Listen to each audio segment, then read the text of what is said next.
There we go. All right. Very good. Hi, everybody. Welcome into the Rant. I'm Pugs Moran, live from the Kelly Moore Memorial Studios on the beautiful south side of Chicago, specifically Burbank. Quite a day. Still cold.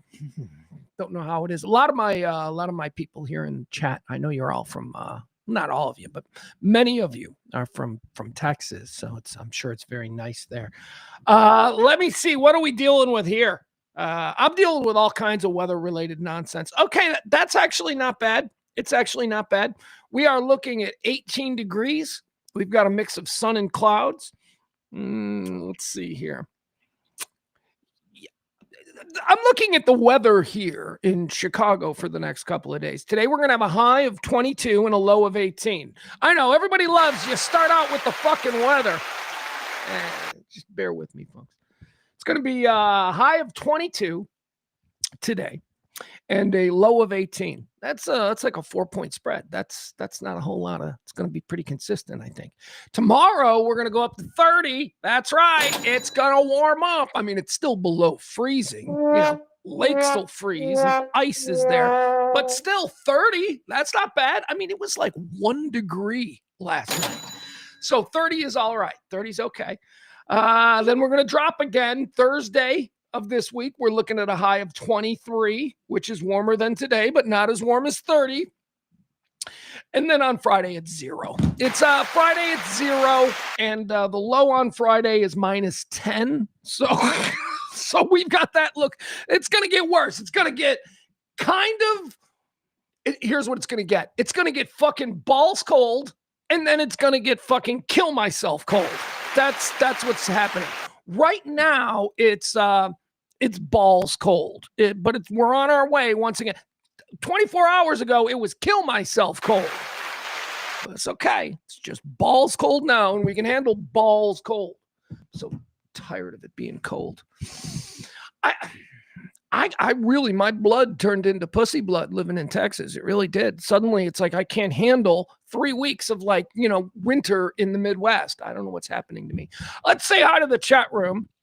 Oh, look at this. We've got an interesting weather update from Texas from our girl April in the chat room. Come on into the chat room. We've got a vibrant and fun chat room where everybody mixes. It's well behaved. So how about you join the chat room and change all that? What do you say? April says we got a wintry mix coming this weekend in DFW, and I have a concert on Friday night. A wintry? Oh, do you? Do you have a wintry mix? No, seriously, you need to take that seriously in Texas.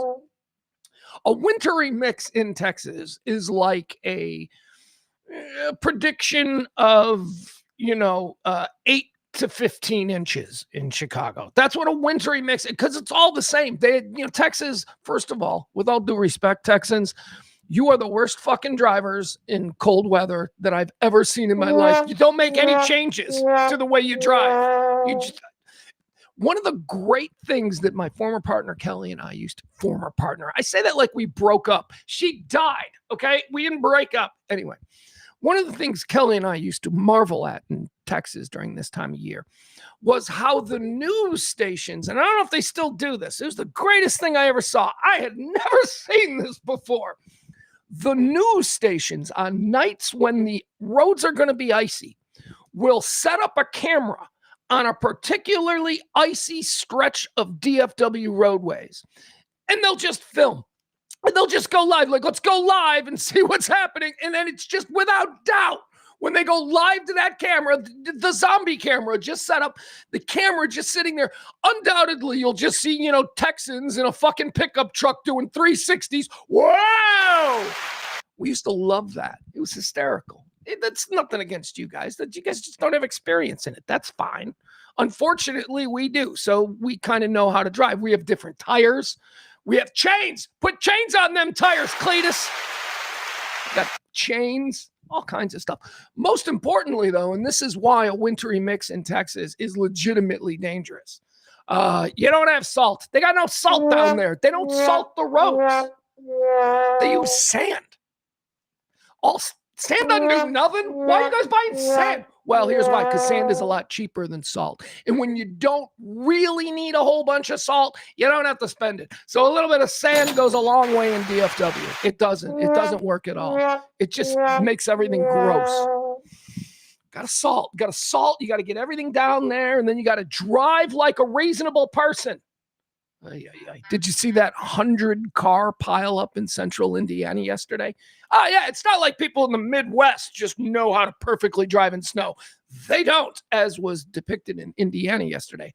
100 cars. Was it 65? I think it might have been 65. Hold on. Sorry. It might have been 65 that runs through. Anyway, 100 cars, just one after another. And I'll tell you, man, I have been in a multi-car pileup due to weather. Now, I didn't get hit, which is good. You want to be like, if it's a 100-car pileup, you want to be like one of the last 30 cars, because those cars are just inconvenienced. Maybe they had to go off the road into a ditch or something, but they didn't get slammed into. You know how it happens? You know how these things happen? Okay, somebody is driving in bad weather and they're behind a semi, right? And they decide they're going to pass the semi because I don't need to be behind the semi. So the guy in bad weather will pass the semi. He'll get in the left lane. He'll gun it to pass the semi. And then somehow on his way over back to the right lane in front of the semi, like we like to do, that's kind of how we scoreboard people on the road. We like to pass them and then get right in front of them. Anyway, when that happens, the driver, because it's icy, does a 360. So, not all lane changes are the way they are on dry, firm roads. So what happens is that guy now in front of the truck, he'll do a 360 and go, well, I kind of lose control. The car is fishtailing. This will cause the truck to then jackknife. So the truck is now going sideways across the road. There's like 10 people. It's not even crowded because nobody's out in the fucking road because it's bad out. But there's like 10 people like 300 yards back who are now coming in. They see this jackknife semi and they can't stop. Why? Because it's ice. And they're doing like 60. So they just slide into that truck and then everybody hits it's crazy. It's crazy. That happened in Indiana yesterday. 100 cars. Which I want a head count, right? Like, what do you mean 100 cars? That sounds pretty convenient. Who didn't do the real count? Do a real accounting. It's not 100 cars. It's probably like, 93 or 106. That's what it is.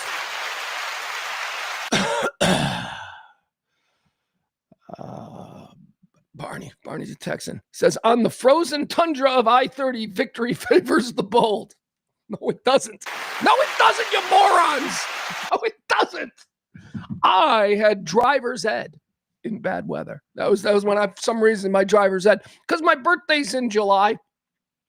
So I took driver's ed the second semester of my junior year. Yeah, that's right. Back when I went to school, we had driver's ed as a part of, what you could take. Didn't have to go to a special driver's ed school somewhere in a strip mall. Right now, it was a gym coach. It was some gym coach or substitute teacher who, did driver's ed class, and he's the guy who taught me how to drive. My gym coach, by the way, anybody in the chat room from Andrew High School, my gym coach, we used to just run errands for him. That was our driver's ed class. We'd get in the car and he'd be like, all right, put your seatbelt on. All right. Hey, do me a favor. We got to go over to the dry cleaners here. I got to pick some stuff up. I shit you not.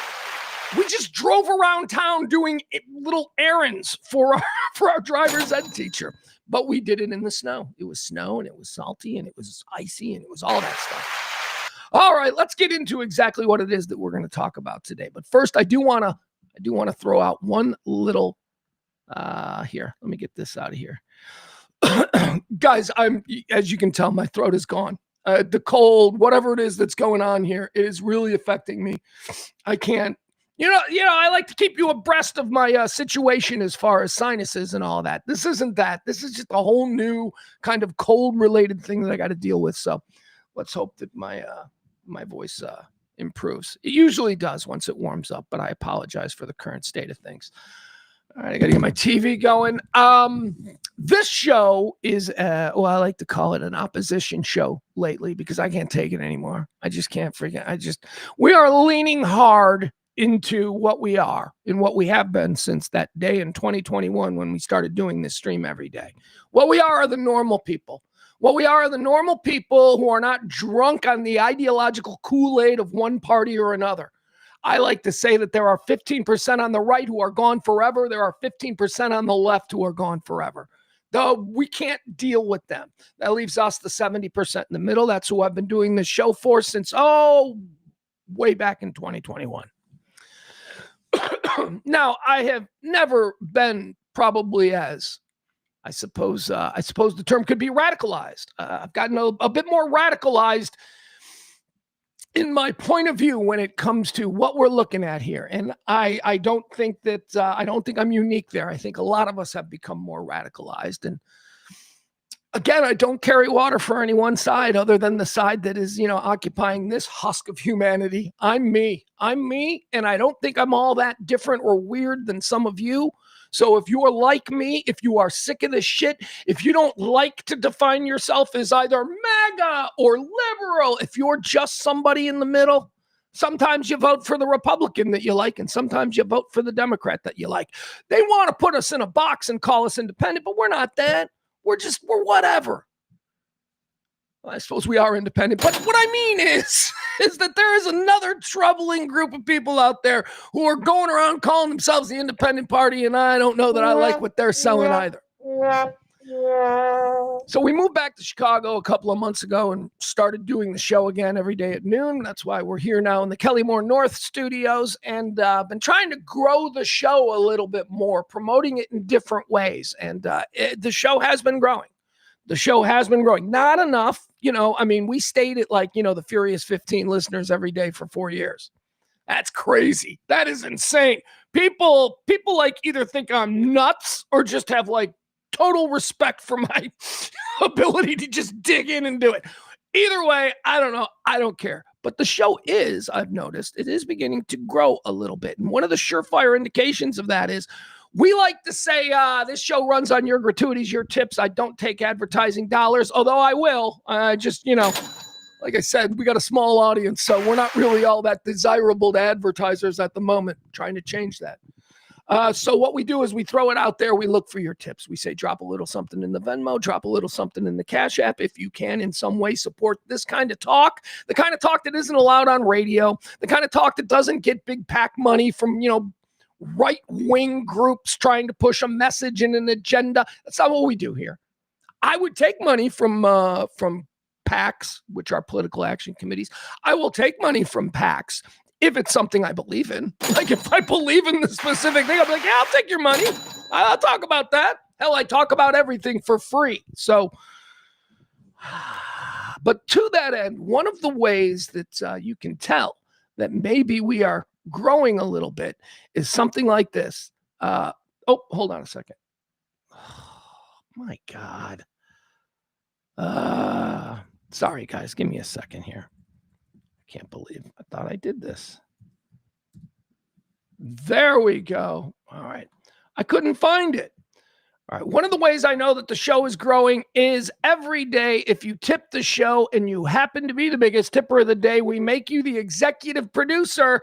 Today, we've got a new executive producer. For the very first time ever, we got a fresh rookie tip from Phoebe, and that made my day. Holy cow. No, seriously, we haven't had a new tipper in a very long time. It's always the same, 20 people who keep this show going from month to month. So when I see something like this, oh my God, thank you, Phoebe. Phoebe is today's executive executive producer. Thank you, Phoebe. Amy, what's this about? Amy's telling me she's got crazy respect. I don't know what that's about, but I appreciate it. I'll take it from you, Amy. Hey, Amy, I thought about you today. Yeah, I know. Isn't that weird? Just briefly. And it's like, why is Pugs thinking about me? It's because I had to run an errand before the show today, and I had to go up north. So I had to get on the 294 Tri-State Expressway towards Wisconsin. And I thought, Amy's from Wisconsin. Just briefly, things you think about. All right, here's what we're going to get into today on the show. I don't know if my voice is going to hold out. But man, I've been fiery the last couple of days. I'm going to be fiery again today. Got a whole bunch of things we got to get into. First of all, college football is getting weird. And why not? Because everything else is weird. So why not have Indiana win a national championship in football? We're doing weird now. What's next? Seton Hall? Is Seton Hall going to win the national championship next year? How about Gonzaga? How about Gonzaga wins the national championship in football? All right, whatever. So we'll get into that. We'll talk a little bit about that. Also, here's the big story that is just leaking out now. So the Zombie Congress. Have you heard about the Zombie Congress? That's kind of just a little playful name that we've It's a little name that we've applied to this Congress, which is run by a bunch of Republicans who seem to not want to do anything other than eat brains, right? That's the Zombie Congress. They are doing nothing, at least nothing publicly, lest they upset the great orange pumpkin. Multiple reports are saying that members, high-ranking and important members of the GOP, members of the aforementioned Zombie Congress, are meeting in secret to talk about, we got to do something. Holy cow. More on that developing ... I told you yesterday, it's 25th Amendment time. It is 25th Amendment time, and I think that we're in the only way that can happen. Can Congress do the 25th Amendment, or is that just a cabinet thing? I, for some reason in my mind, I always thought that the only way that you could activate the 25th Amendment, which is the forced removal of a president who has lost his fucking mind. I don't know what would mean he lost his mind? I don't know, man. Trying to take over Canada, maybe. Greenland shit. It's a pick'em, man. It is a fucking pick'em. Well, what has he done that would make you consider the 25th Amendment? How much time you got? Because we're going to put together a list. All right. We got that. Stock market's crashing. Let me check in with the stock market right now. The stock market's going nuts because everybody's meeting in Davos, and apparently everybody's pissed at Trump. All the rich people in Davos are like, fuck that guy. Actually, that's not true. Now, the Dow is currently down 739 points. That's the last time I checked about 10 minutes ago, it was 600. So 739 is the current state of the Dow Jones. Again, folks, I tell you, don't pay any attention to the Dow Jones. That's rich people stuff. All right. They try and keep you, a little bit confused. But I'll tell you, the stock market crashes long enough. That's when the rich people get mad. But unfortunately, over the course of the last couple of years, the American stock market has done nothing but climb. That's why the rich people have been okay with all of this, because they're like, hey, we're doing fine, man. It's us, the working class. We're the ones that get affected when the stock market has these great changes. So, breaking news. NATO allies bristle at Trump's plans for Greenland. Okay, that's not breaking news. Sorry, CNN. That is not breaking news. They've been talking about that for a while. We also are going to talk about Davos. Davos is happening. Davos is where the worst people on the planet get together and scheme how they're going to exploit the rest of us. That's what Davos is. It happens every year. Davos is like the real one, right? Like there's a whole bunch of these phony things that honestly haven't been done in years, but the internet keeps them alive. Like what's the Grove in California, where they actually haven't had a meeting in like 30 years, but somebody discovered it. So now every couple of years, they're like, oh, they're meeting in the Grove in San Francisco again. Everybody who met in the Grove back then are dead now. And, their kids didn't get invites, so it didn't continue, whatever that is. Illuminati, Trilateral Commission. Oh, they meet in the Swiss. But Davos is the real one. Davos is the one that they do above board. Davos is the one that allows, global media to cover it. It's a collection of the most powerful and wealthiest people in business and tech and politics. They all get together, and like I said, they scheme on how to exploit the rest of us. So we'll talk about what's going on in Davos this week. Excuse me. The voice is not coming back. I was really hoping that the voice would come back. Might have to be a shorter than normal show. Let's see. What else we're going to get into today? We got a whole bunch of what, man, did you hear about this? It's a hard word for me to say, so I'm going to try and say it. Here we go. Did you hear about the Episcopal bishop from New Hampshire? I nailed it. Usually I'm like the Episcopal. Did you hear about the Episcopal? Usually I screw it up, but I got it right. The Episcopal bishop from New Hampshire. I got to say it slowly. I gotta say it slowly, like I'm doing a live read and they're paying me for it. I can't say Episcopal, but apparently I can. There we go. All right. Anyway, this guy's a baller. We're gonna listen to what he had to say, and we're gonna talk about what his meaning is. Okay, meaning. Sometimes you have to read between the lines, and you have to anyway. What this guy said there in New Hampshire about the situation going on with ICE in this country. This is an Episcopal. Did it again. This is an Episcopal. One more time. This is an Episcopal bishop we're talking about. This is some fire and brimstone guy who's not. No, this is like a calm, boring church. There is boring church, which I think is real church. And then there's like, your town's entertainment complex that on Sunday does their righteous gemstones bit, right? That's not real church. Real church are the boring guys. And one of the boring guys is saying something that's not so boring. So let's listen to him. We also got to check in on Iran. Hey, good thing that all fixed itself, right? We haven't even considered Iran in a good, 3-4 days. I guess they're okay. They are not. Okay. So we'll check in with Iran, see what's happening there. What else are we going to talk about? Oh, we got some video. We got more video and more terrible video out of Minneapolis.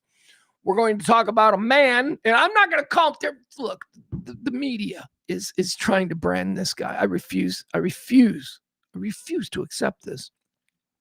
The media is like, God, they tore a half-naked grandma or grandpa out of his house into the snow at gunpoint in front of his grandkids.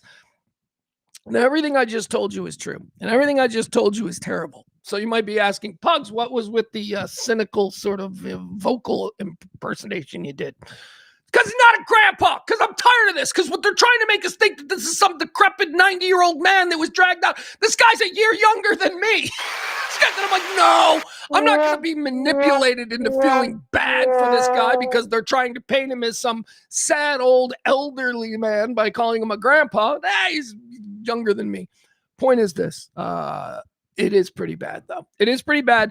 And we're going to talk about why this particular situation is just another indication that instead of doing what I think most reasonable Americans wanted when it came to the immigration changes that we were going to be doing here in this country, most of us wanted competency with a velvet glove.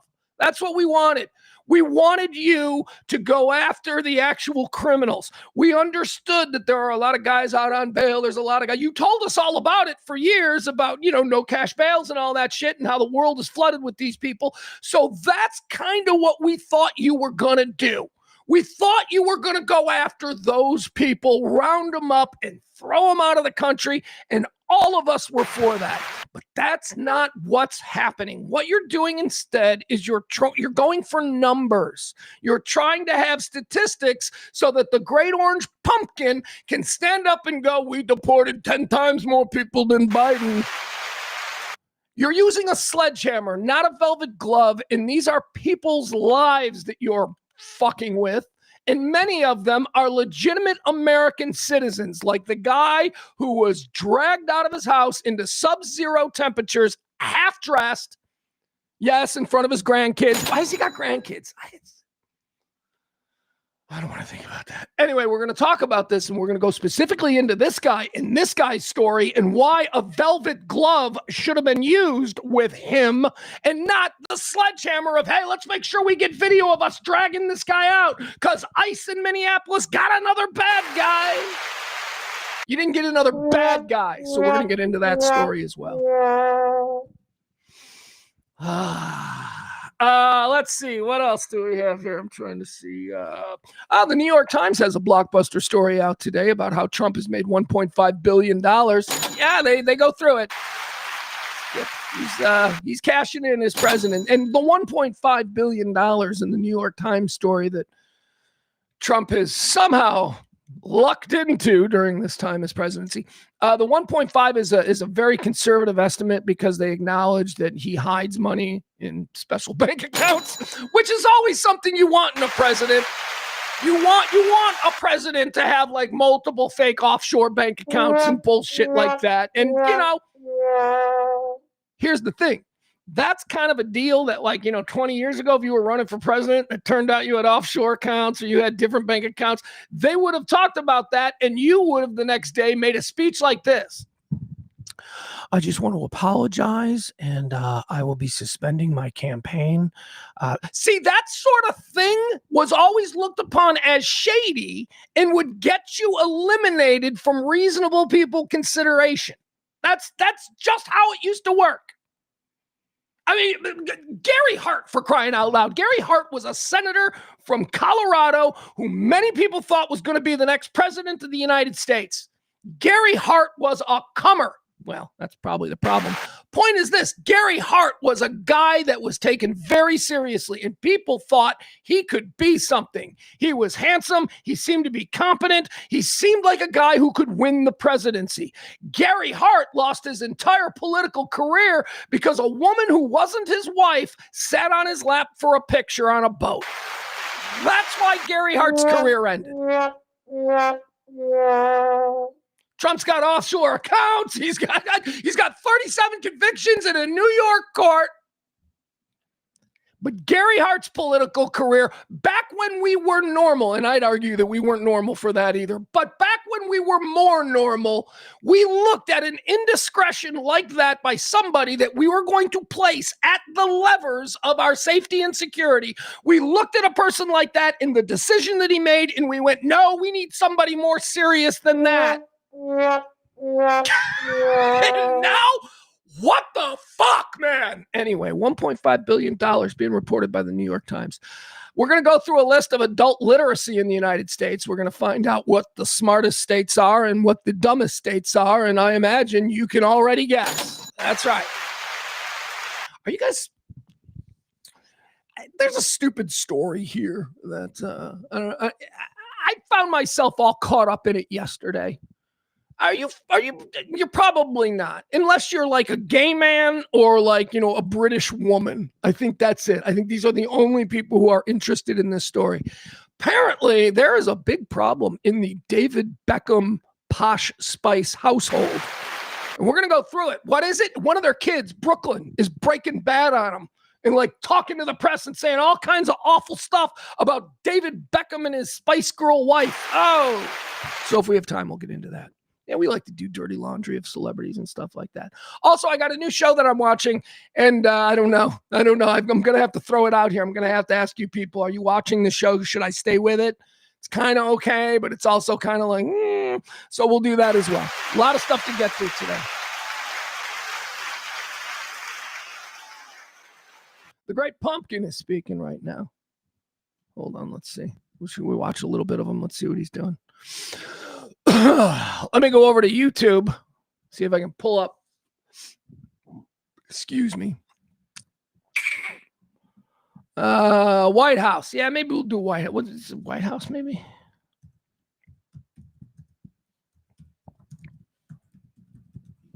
All right.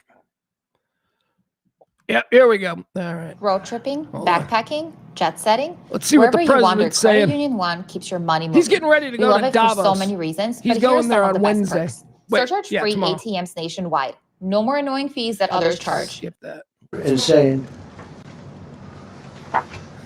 These are just in Minnesota. Right out of the box, he's got props. He's up there doing prop comedy. It's worse.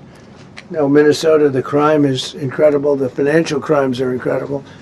And the problem is because of the agitators and insurrectionists, whatever you want, troublemakers, but they're paid agitators and insurrectionists. Nobody talks about the fact that $19 billion at a minimum is missing in Minnesota, given to a large degree by Somalians. They've taken it. Somalians, can you imagine? And they don't do it. A lot of very low IQ people, they don't do it. Other people work it out, and they get them money, and they go out and buy Mercedes-Benzes, and they come from here, they have no money. They never had money. They never had a life. They never had a government. They never had a country. Because there's basically no. So fuck them, right? That's what we say. So fuck them. They never had any of that. Fuck them. This guy's a dick. He's just a dickhead. Come here and they become rich and they don't have a job. Yeah, it's called the American Dream. We used to promote that from all corners of the globe. She's a crooked congressman. So here's another one. He's the fucking best. I mean, we don't even need to listen to him. I would actually prefer not to listen to him. Just look at what he's doing. This is not what a president of the United States is supposed to be doing. You know what this is? This is something that the assistant DA of Nassau County does when he's trying to explain why he's bringing charges on someone. This is so fucking beneath what I used to think the president of the United States was. And that's the problem. The bar is so fucking low. I told you yesterday about my 16-year-old son. He's just like, so what? He's got 37 convictions. And I'm like, he's the president of the United States. And he's like, so that they can have that. That's a thing now. And I'm like, holy fuck. Holy fuck. It's just that what has been normalized because of this guy and the bar that has been lowered. Oh, okay. Let's check back in with old clown show. Women's sports is dumb. Okay. But to me, having an open border for the world to come in, drug dealers and prisoners. Venezuela, as an example, opened their prisons into the United States. That's why one of the reasons I felt so strongly against Venezuela. Now I'm loving Venezuela. They've been working with us so well. It's been so nice. And an unbelievably nice woman also did a very incredible thing, as you know, a few days ago. We're talking to her, and maybe we can get her involved in some way. I'd love to be able to do that. Maria, maybe we can do that. But we're dealing with the people and the president and all of the people in Venezuela, and we've been doing great. The oil companies are getting ready to make massive investments there. They have more oil than even Saudi Arabia. There you go.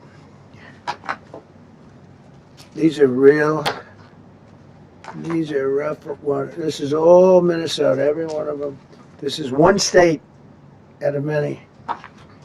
And these people are, let's see, yeah, these are all, so far, people that came from outside of the country. They were allowed in by Sleepy Joe Biden, Crooked Joe Biden. Sleepy Joe, Crooked Joe, Sleepy Joe. He's sleepy and he's crooked. Derp, derp. He was the worst president we've ever had. The worst president.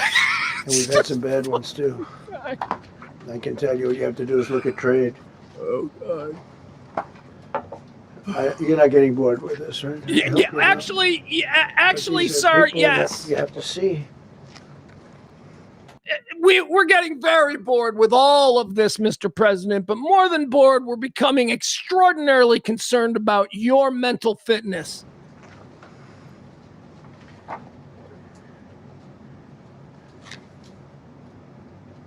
Gang member, known as one of the toughest people around. What is he doing? Tough people.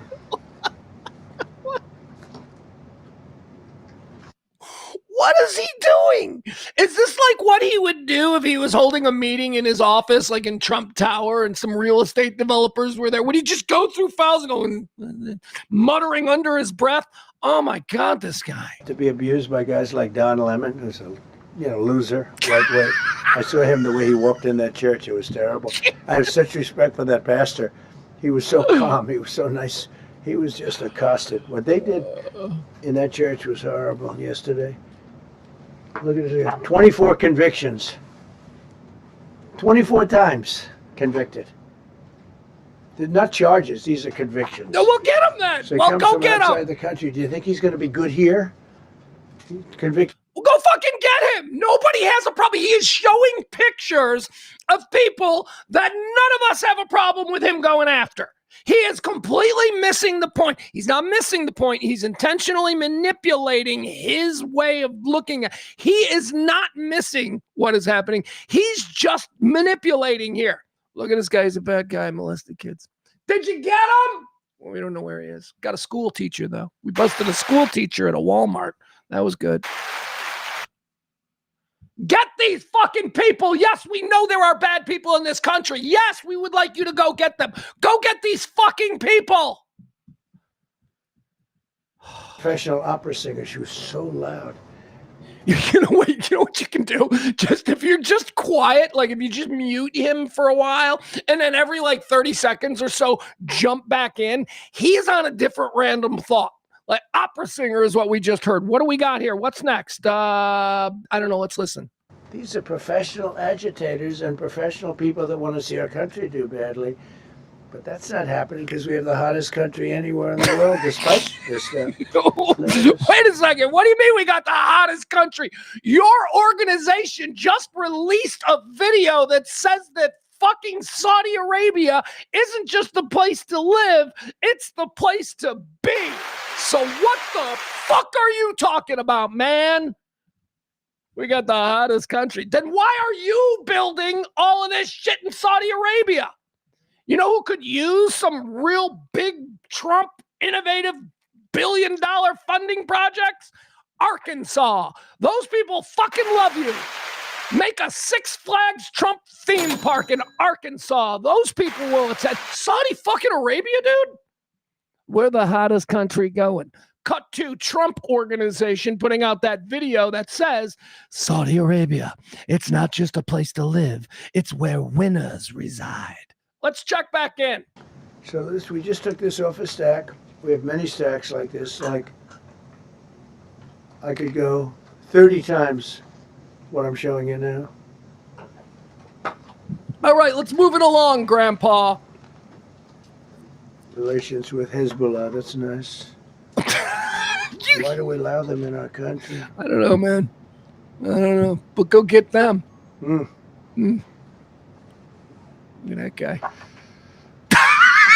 You just look at these charges. It's just... What? He's like, And then he moves on. You know what? Fuck this guy. I'm sorry. I don't know what the hell. I just thought it would be fun to check in and see what he's doing today. Oh, God. He's going through a yearbook in front of the assembled press there in the White House. Okay. That is just absurd. That is absurd. Barney's not absurd. Barney is just a shit stirrer, though. What's he got going on? It says here, there are a bunch of people with rape whistles and megaphones that absolutely have a problem with deporting those people. No, Barney, I don't think they do. And the ones that do, well, fuck them. They're the idiots. They're just as big as the idiots who don't think that there should be a distinction made. And there's a lot of those people, too, like Stephen Miller. Like, come on, Barney. It goes both ways. I think that right now, instead of you doing whataboutism, which is exactly what Barney's doing, yes, but to support him, there are people. Barney, stop it. We got to stop worrying about the 15 crazy on the right and the 15 crazy on the left. Barney, you and I know that there is a distinction to be made, and that's all we need. That's all we need. That's who we are.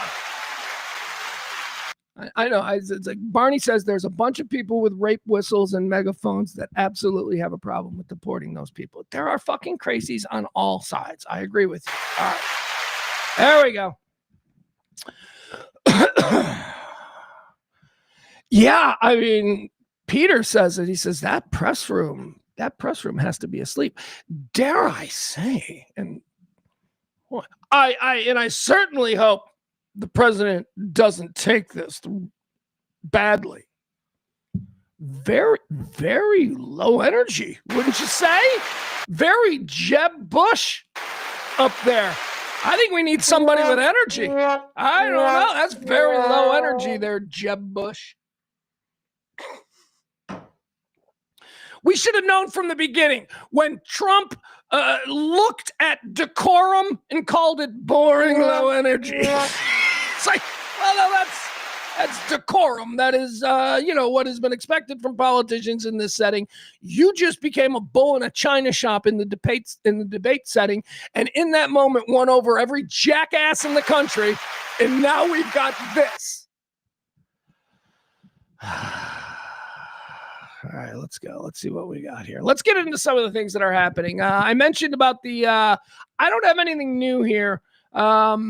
Stocks are still where we at with the stocks right now, real quick. The Dow Jones is now, last time we checked in, what was it, like 739, negative 739. It was negative 6 when I first checked in. It is now negative 816. Will we go below 1,000? Who knows? We'll see. Doesn't matter. Doesn't matter because the cumulative, what's the cumulative? What are we at? 40? Okay. Almost. No, the high was almost 50. Yeah, we're at about 48. We are fine. We could lose half the market. 40, let's say we're at 48,000. We could lose half the market, be at 24, and still be 10 points higher than we were when the mortgage crisis hit in 2008. So, let's not kid ourselves. The rich got really rich off the stock market. So this little daily drop, not a big deal. You know who it does affect, though? Like I tell you, it affects the small trader. It doesn't affect the rich people at all unless it stays dropping. If it stays dropping, then we got a problem. But these daily hiccups, they just fuck, us. They fuck regular people who play in small amounts. So there you go. That's what's happening over there. I got way too many windows open, guys. I apologize. Let me try and get a little bit organized here. What else are we going to do? All right, let's talk a little bit about Davos and what's happening over there, okay? The United States is, Davos. Where's Davos? Switzerland, right? I don't care. All those countries are the same. Me and Trump, we feel the same way. Right? Trump doesn't know there's a difference between Switzerland, Norway, and Denmark. It's all the same damn thing to him. He's blaming Denmark for not giving him the Nobel Peace Prize when Denmark doesn't award the Peace Prize. But okay, we're just going to let Grandpa go, I guess. Just let him be mad. Davos, where the world's most awful people come together once a year to decide, like I say, how to exploit us peasants. The United States is seeking to dominate this year's World Economic Forum by sending its largest and most senior delegation in history. Meetings with senior Trump officials are among the most sought-after engagements in town as European leaders, already reeling from U.S. tariff policies, find themselves once again navigating a ruptured relationship with the White House. Over mulled wine and canapes, early arriving guests tried to predict whether Trump's visit would aggravate or avert the simmering conflicts with Denmark, the NATO ally that controls Greenland. But 4,000 miles away from the parties in the Swiss Alps ski town, Trump went on an overnight social media tear that signaled little interest in reconciliation. He bashed Britain for handing over sovereignty of an island colony in the Indian Ocean and shared what appeared to be private messages from other European officials. That's our guy. That's our guy. Just out there fucking tweeting other people's private text messages to him. Davos. You guys ever watch Succession? Succession is such a great show.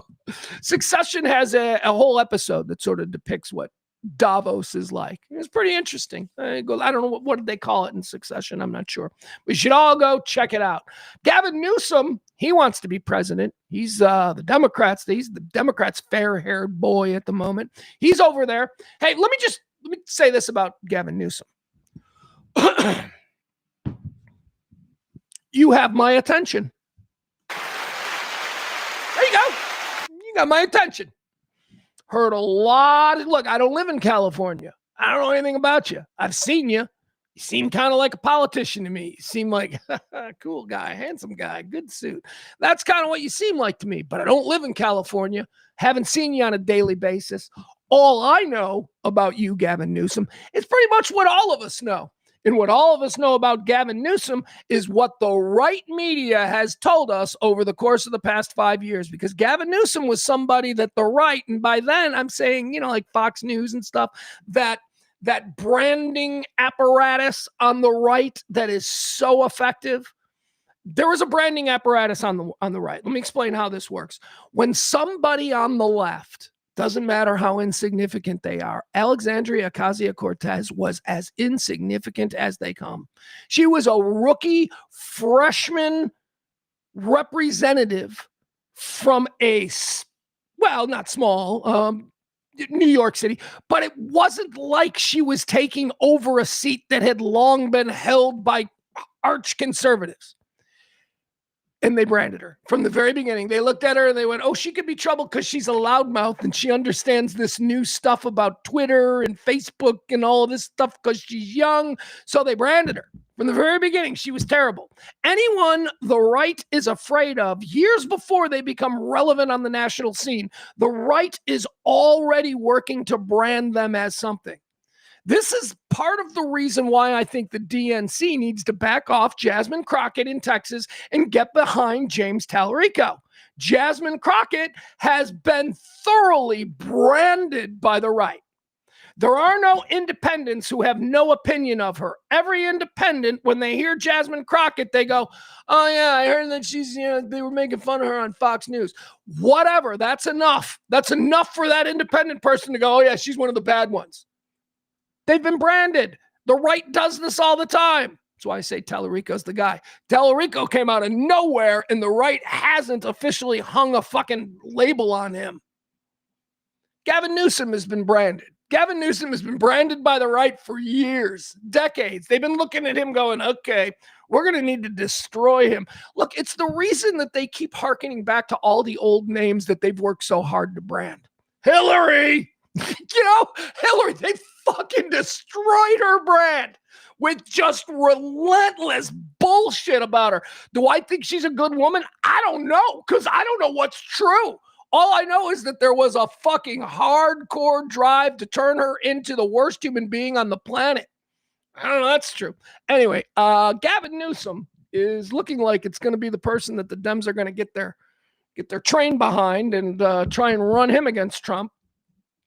And as I said, I don't know anything about this guy. I just know that, Jesse Waters makes snarky remarks about him every once in a while. So, Gavin Newsom, you have my attention. Go ahead. And one of the things that he's been doing that I have noticed lately, Gavin Newsom, the governor of California, has a podcast. He has a podcast and he has great guests. And you know what? He's good. He's good at the podcast thing. He's a good interviewer. Now, he might be very talented at any number of things, which is why he's so dangerous as a politician, right? Because he's also good looking. Because, horny soccer moms in Indiana would vote for him. And that's a problem for the GOP. He's Kennedy-esque. What does that even mean anymore now that the most high-profile Kennedy is RFK? I don't know what Kennedy-esque means anymore. Does it mean they have brainworms? So anyway, Newsom, he's got a podcast. I saw him. Who did he interview? He was interviewing Ben Shapiro the other day, which first of all, he's not afraid to talk to anybody. And it was a very nice conversation. Now, could you imagine if Trump did a podcast where Trump was interviewing people from the ideological opposition? How do you think that would go? I just think that's what we need. So anyway, Gavin Newsom is in Davos. And what have I been saying about the opposition? I've been saying that the opposition needs to stop being pussies. We could be dignified and we could be, as artful in our criticisms of the other side as we wanted over the past few years. But we've always maintained, the opposition that is, some form of decorum. Trump, they don't do that. Trump calls people retards. It says, shut up, piggy. And, so the rules are different. So what have I been saying for a long time now? I've been saying, well, we can't have rules anymore. We can't have rules. If Trump is fucking shocking everybody by his bad behavior in doing things that typically are not acceptable in a civilized society or civilized circumstances, quiet, piggy. If he's doing this stuff, then we, the opposition, not the Democrats, because as I say, fuck them until they can show me something that I can get behind, because they ain't shown me nothing. Democrats are as complicit in this mess as anybody else. The entire political class needs to go. But We'll get back into that. Where was I? Anyway, Gavin Newsom, blank slate, whatever. Let's see. Let's see where this goes, Gavin. I don't trust him fully because he does seem like he's very polished, but he is, at least to what I've seen recently, doing what I've been looking for an opposition candidate to do, which is get down in the mud with them. Call him fucking fat. Go, you're fucking fat and gross. You think your wife wants to sleep with you? I mean, he hasn't gone that far, but that's how far you got to go. You got to say shit like that to him. Donald, you know your wife doesn't even like sleep with you. She thinks you're gross. I know, Donald. You can look at you. You think she wants to be with you? That's the kind of shit that you need to do to him, because that's the kind of shit that he does. Hey, Ted Cruz, your wife is ugly. And it looks like Gavin Newsom is willing to do that, which is awesome. Now what we need is about 10 other people to rise up from the cornfields or wherever the fuck they're going to rise up from. And we need to see what they're going to bring as far as opposition to the absolute madness that we had. I'll tell you, I'm not talking about at the federal level, James Tallarico, but as far as a senator from Texas, he's ready there. I don't want him involved in the presidential. People are already, if you look at the James Tallarico clips, people are already, he needs to run for president. No. Let's not go there yet. Although, who knows? Because people may have said that to Obama as well, around about 2006. Oh, the new senator from Illinois. He's impressive, but he's not ready to run yet. So I don't know. Anyway, we'll see who else rises. But right now, obviously, the opposition candidate that's being amplified the most is California Governor Gavin Newsom. He's over there in Davos today. Trump's showing up Wednesday. Gavin's got the whole crowd. He made a speech. California's Governor Gavin Newsom on Tuesday called global leaders pathetic. I like that. He got up in front of them all and he's like, you're pathetic. You guys are so pathetic. I can't take this complicity of people rolling over. I should have. Here, I'm going to read you exactly what Gavin Newsom said to this assemblage of the world's most powerful people. We told you we called him pathetic. He says to them, I can't take this complicity of people rolling over. I should have brought a bunch of knee pads for the world's leaders here. I mean, handing out crowns, giving away Nobel Prizes, it's just pathetic. And I hope people understand how pathetic they look on the world stage. You got to understand, Newsom continued, Trump is a T-Rex.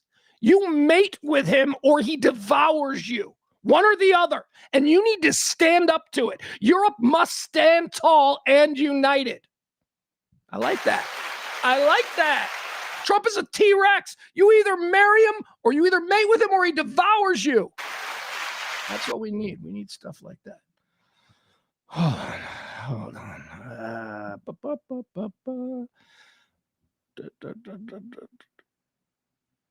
Oh.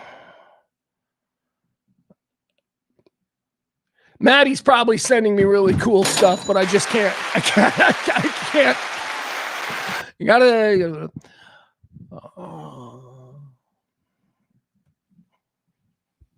Adam says, then you'll literally love Jasmine Crockett because she does that stuff. Did you hear? I love Jasmine Crockett. Have you not been listening, Adam? Every time I bring up James Tallarico, I say, I love Jasmine Crockett. I think she's a baller. Yeah, I love the way she fights. She's amazing. The problem with Jasmine Crockett is that a guy in the middle of fucking Texas who doesn't feel comfortable with all the craziness probably won't vote for her because she has been effectively branded by the right.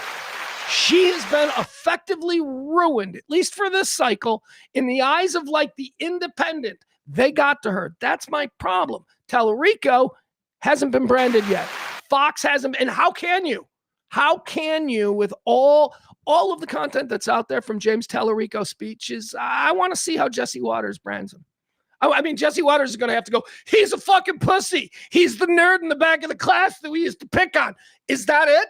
Because I think that's truly the only avenue that you can take to tear down James Tallarico. The guy seems like one of the kindest, sweetest, most thoughtful and logical people we've had in politics ever. He's my Mr. Smith. So that's why I think he's a better choice, Adam, than Jasmine Crockett. Jasmine Crockett, who, again, I think she's cool, man. I like that she's the sister on the back of the bus that is funny as hell. That's a city reference if you've never had if you've never taken a city bus.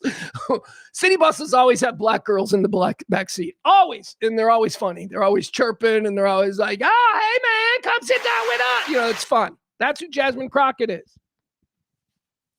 But she's been branded. I think you got to take her out this cycle. We need somebody who can stir up, and we need somebody who's essentially going to be a blank slate to a lot of people whose first impression is going to be like what James Tallarico's first impression is. The first impression that you get from him is, oh, he's a nice boy. Like, depending on who you are, he's a nice boy. He's a good person.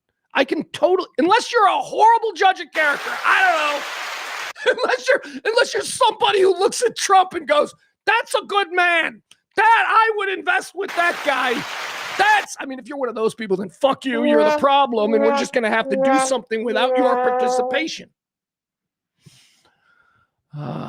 Adam goes on to say that Tallarico actually has a great chance of running for president. His message bridges more divides than a Gavin Newsom. I'm not against it, man. I'm just saying, speaking tactically right now, in late January, Tallarico is running for senator. Let's get him elected to the Senate from Texas. Let's have him sharing flights back to Washington with Ted Cruz. That's what I want right now. But Adam, you're not wrong. This next crop of opposition, whether they are carrying the Democratic D or some form of an I or maybe a third party, whatever, this next crop of people, the ones who are not known to Fox News's audience are the ones that have a real chance. That's what I believe. And again, I think James Tallarico is one of those people. I'm interested to see who else pops up. Hey, George Clooney! George Clooney's running for president! I would put that past anything. Oprah, ladies and gentlemen, Oprah's coming back. I don't disagree with you. I think that, we know that outsiders win. It's like, well, you have to be a part of the establishment to be taken seriously in presidential politics. Really? Bill Clinton, Barack Obama, Donald Trump. Tell me again? Fuck you. What you're doing is wish casting. You are saying exactly what you want to be true in the hopes that people will just accept that as truth. But it's not. You can come out of nowhere and win the presidency. We've now seen it 3 times in the last 5 presidents. So let's go. Adam also says that's what scares me about this Senate run. That's he may be branded a Beto if he loses the Senate run. Yeah, that is a real problem. You are not wrong. If James Tallarico loses the Senate run, which, by the way, is kind of unfair because, you would think going into this that it's an uphill battle, right? He's not expected to win the Senate run. I think he can. I think he absolutely can. But what does happen to a hot young person like that if they lose a big high-profile race in a state like Texas? I guess it depends on how badly he lost. If it's really close, then, you can probably reshape that into something else. But I don't know, man. I don't. I think I truly believe, and maybe this is dumb Pugs, who's, more aspirational maybe than realistic in these things. I want people to get a load of him for the first time. I want people who, hey, I hate the Democrat, liberal, or whatever. I want people who would never vote Democrat in the state of Texas to see James Tallarico and listen to him and ask yourself, is this... You're going out of town for the weekend. Would you let him stay and watch your house? I would. I wouldn't let Trump. Trump would have an Airbnb by the time we got to the airport. He would be flipping that. No. He just resonates authentically as a good human being. And I think that that's what we're thirsty for. I think that is what the average normal person just wants. We want to take a break and we want somebody that we look at and go, he's a good boy. That's a good boy. That's a good, smart young boy. And that's what I think we got here. That's why I call him Mr. Smith. So we'll see where that goes. I mean, look, anything can happen. We can find out. I don't know anything about him. We can find out some stuff. He was in a white supremacy group in 8th grade. We don't know. We don't know. Which actually might get him votes in Texas. What? Hey. Well, those are the people who are voting for the other side already. So I just extrapolated that piece of knowledge. All right, let's move on from Davos because nobody cares about Davos. What else do we have here? Let's mention Iran. Iran, 72 hours ago, maybe a little bit longer than that, 4 days, 5 days. About 100 and whatever hours ago, Iran was, oh my God, we're moving ships into the Gulf. Trump's out there last week, he's like, they better not kill anybody. 2 weeks ago, he's like, they better not kill any of these protesters. And then like a week later, they're like, they're killing protesters. And he's like, that's not what I heard. So, I don't know. So, we're not talking about Iran anymore. We were talking about Iran because there were, let me walk you through it as far as like the editorial decisions in our media are made. So it started out with there were big protests in Iran, and then they're like, should we cover it? And they're like, they have these every 5 years. If it goes on and on, then we'll talk about it. It went on for 10 days before it actually became a news story. By the time it started to be regular American news fodder, the Iran protests, they were always saying, 2 weeks ago this started. Yeah, it's like, oh, okay, I guess we weren't paying attention to it. Why did we start paying attention to it? We started paying attention to it because Trump said they better not kill any protesters or we're gonna, go. He basically threatened the government, the regime there in Iran, that if they did anything to the protesters who were standing up for their liberty, who were demanding freedom, if they did anything to those protesters, President Trump was going to take immediate action. Well, then they started slaughtering protesters, and President Trump was like, that's not what I heard. That is exactly how it went down. He encouraged the people. Well, that's on them. I'm sorry. That is on them. If I am a citizen of another country and President Trump of the United States says, take to the streets and burn something down, I got you. Don't worry about it. I ain't taking to the streets and burning anything down because that motherfucker does not have me. He does not have anybody that isn't him. So that's what happened. So now the world is dealing with the situation that occurred there in, let's get this town. I don't even want to show. Well, I'll show you the picture because it's one of these pictures that's probably going to win a Nobel Prize or Pulitzer Prize, not a Nobel Prize. Nobel Prizes aren't big deals. Trump's got one. They're not a big deal. Haunting image shows pile of abandoned shoes after Iran's bloodthirsty regime burns protesters alive. Iranian Holocaust. It says here, pictures taken from the city of Rasht, northwest of Iran. Let me tell you what the Iranian regime did to these people over the weekend. The picture taken in the city of Rasht, northwest of Iran, shows the aftermath of the massacre in which regime henchmen set fire to a popular marketplace and then trapped demonstrators inside, shooting those who tried to escape the flames. It is, hold on. Voice of America's Persian division put it on Twitter, blah, blah, blah. If this is not a crime against humanity, then what is? Said award-winning journalist Arash Segarshi. Now, remember, these pictures haven't been flooding the interwebs, if you will, because the regime stopped all that. The regime shut down the internet there. Elon Musk isn't helping either. Elon Musk is always, I could put a Starlink right above and they can. No, Elon's not doing that. Elon's doing nothing to help the people.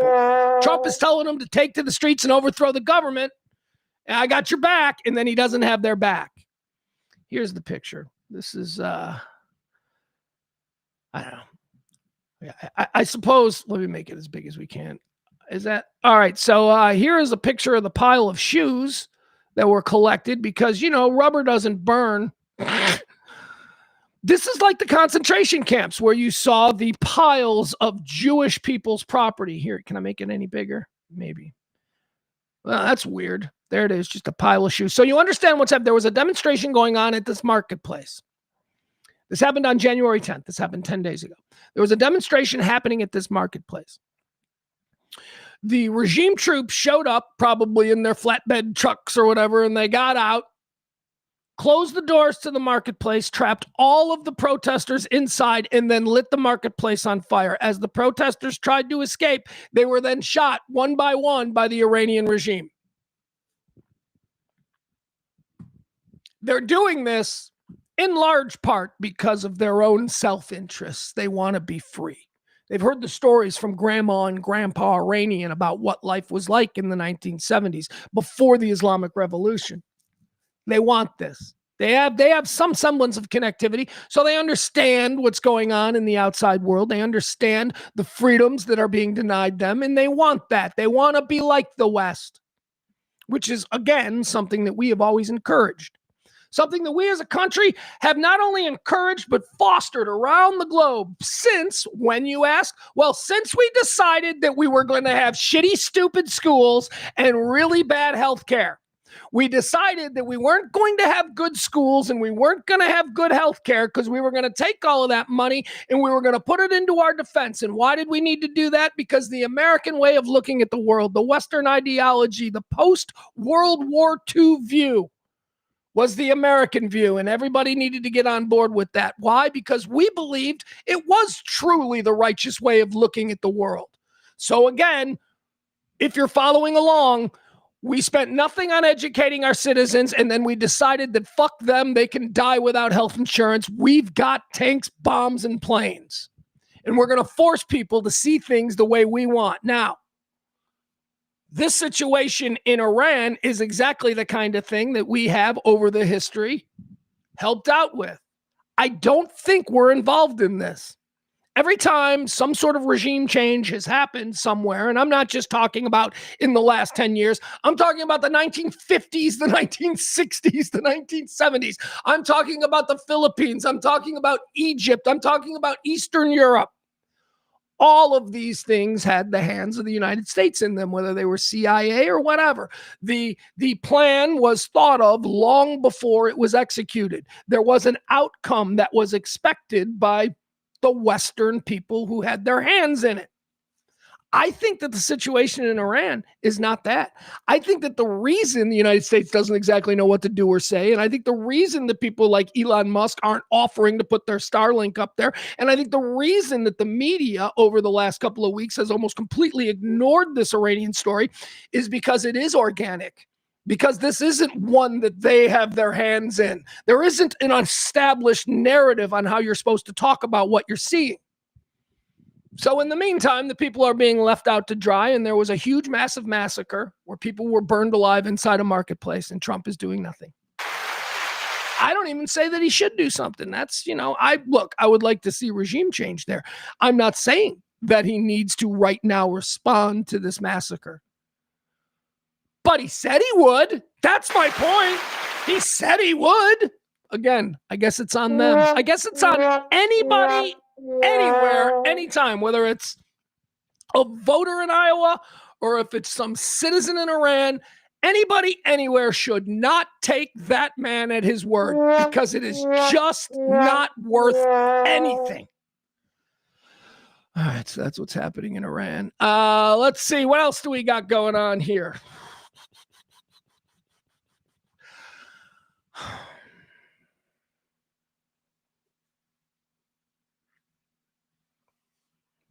All right, you know what? Before I get into this, I'm going to take a break. I want to take a break. I'm going to take a break. I'm going to go to the bathroom. We're all going to get back here. Okay. Barney, no Bella's been a joke since Obama got one for nothing. Okay. All right, Barney. Barney has voted for Trump 3 times. So forgive me if, his hatred for Obama lacks any real substance. Okay? It's like, yeah. Okay. Keep taking shots at Obama, Barney, because you obviously show sense. Stop it.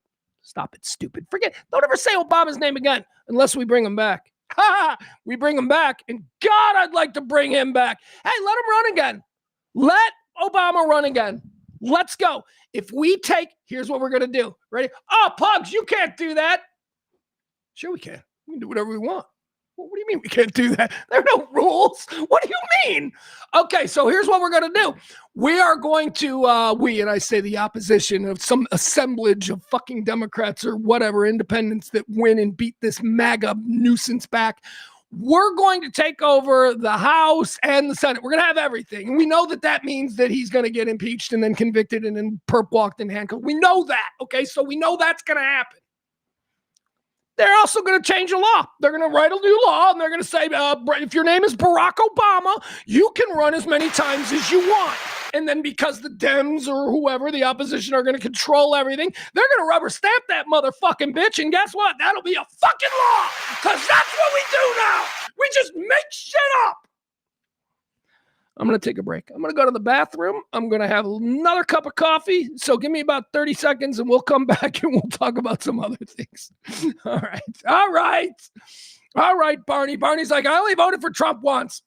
I was ranting. I don't get in the way of a speeding truck. You know what I mean? I was ranting. Sorry, Barney. All right, quick break. One more time, let me thank our executive producer of today's show. It's a new executive producer, and I couldn't be happier. Who's going to be? We're going to have another new executive producer tomorrow. Phoebe is our executive producer because she dropped a tip. Where, Pugs? Where'd she drop it? Well, either the Cash App or the Venmo, and you should be like Phoebe. Help the show. Help this kind of opposition talk, this kind of normal people talk radio that doesn't really give a fuck about the nonsense anymore. We're going to take a break. I'll be right back. Sorry, I'll be back.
All right, here we go. We are back.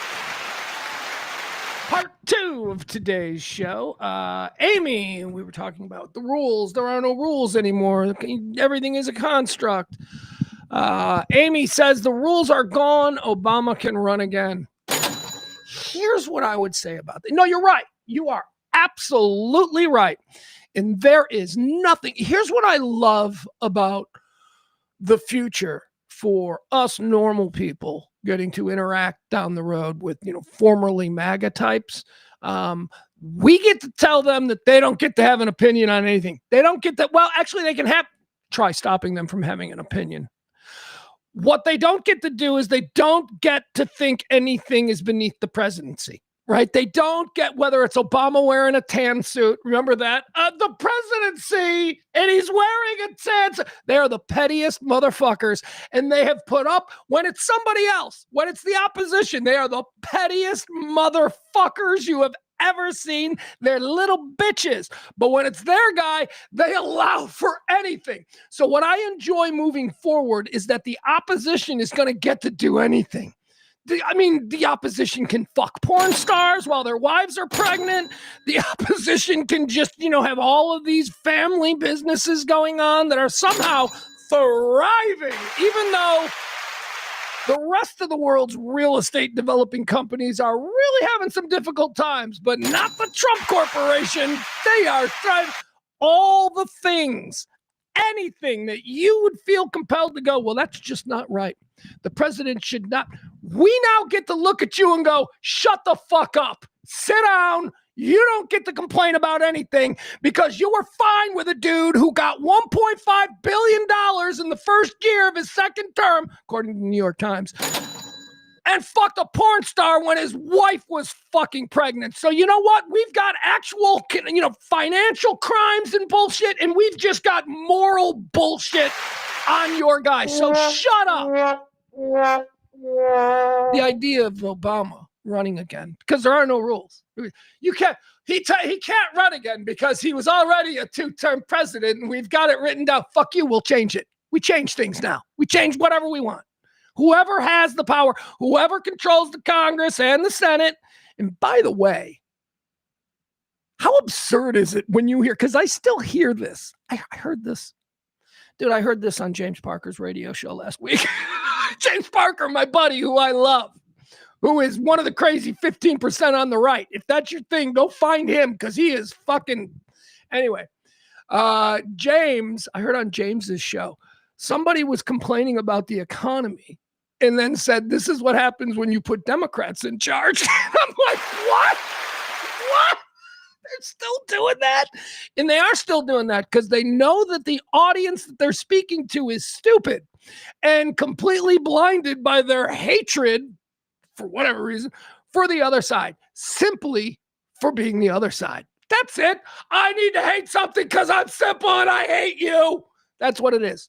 So they are still going on, GOP, MAGA, whatever. They're still going around in media amplifying the idea that all of this is the Democrats' fault. All of it. Global issues, the lack of respect, the economy, all of it is the fucking Democrats' fault. Meanwhile, they got the executive, the upper, the lower, the judicial. They own everything. The majority of state governorships, they own everything.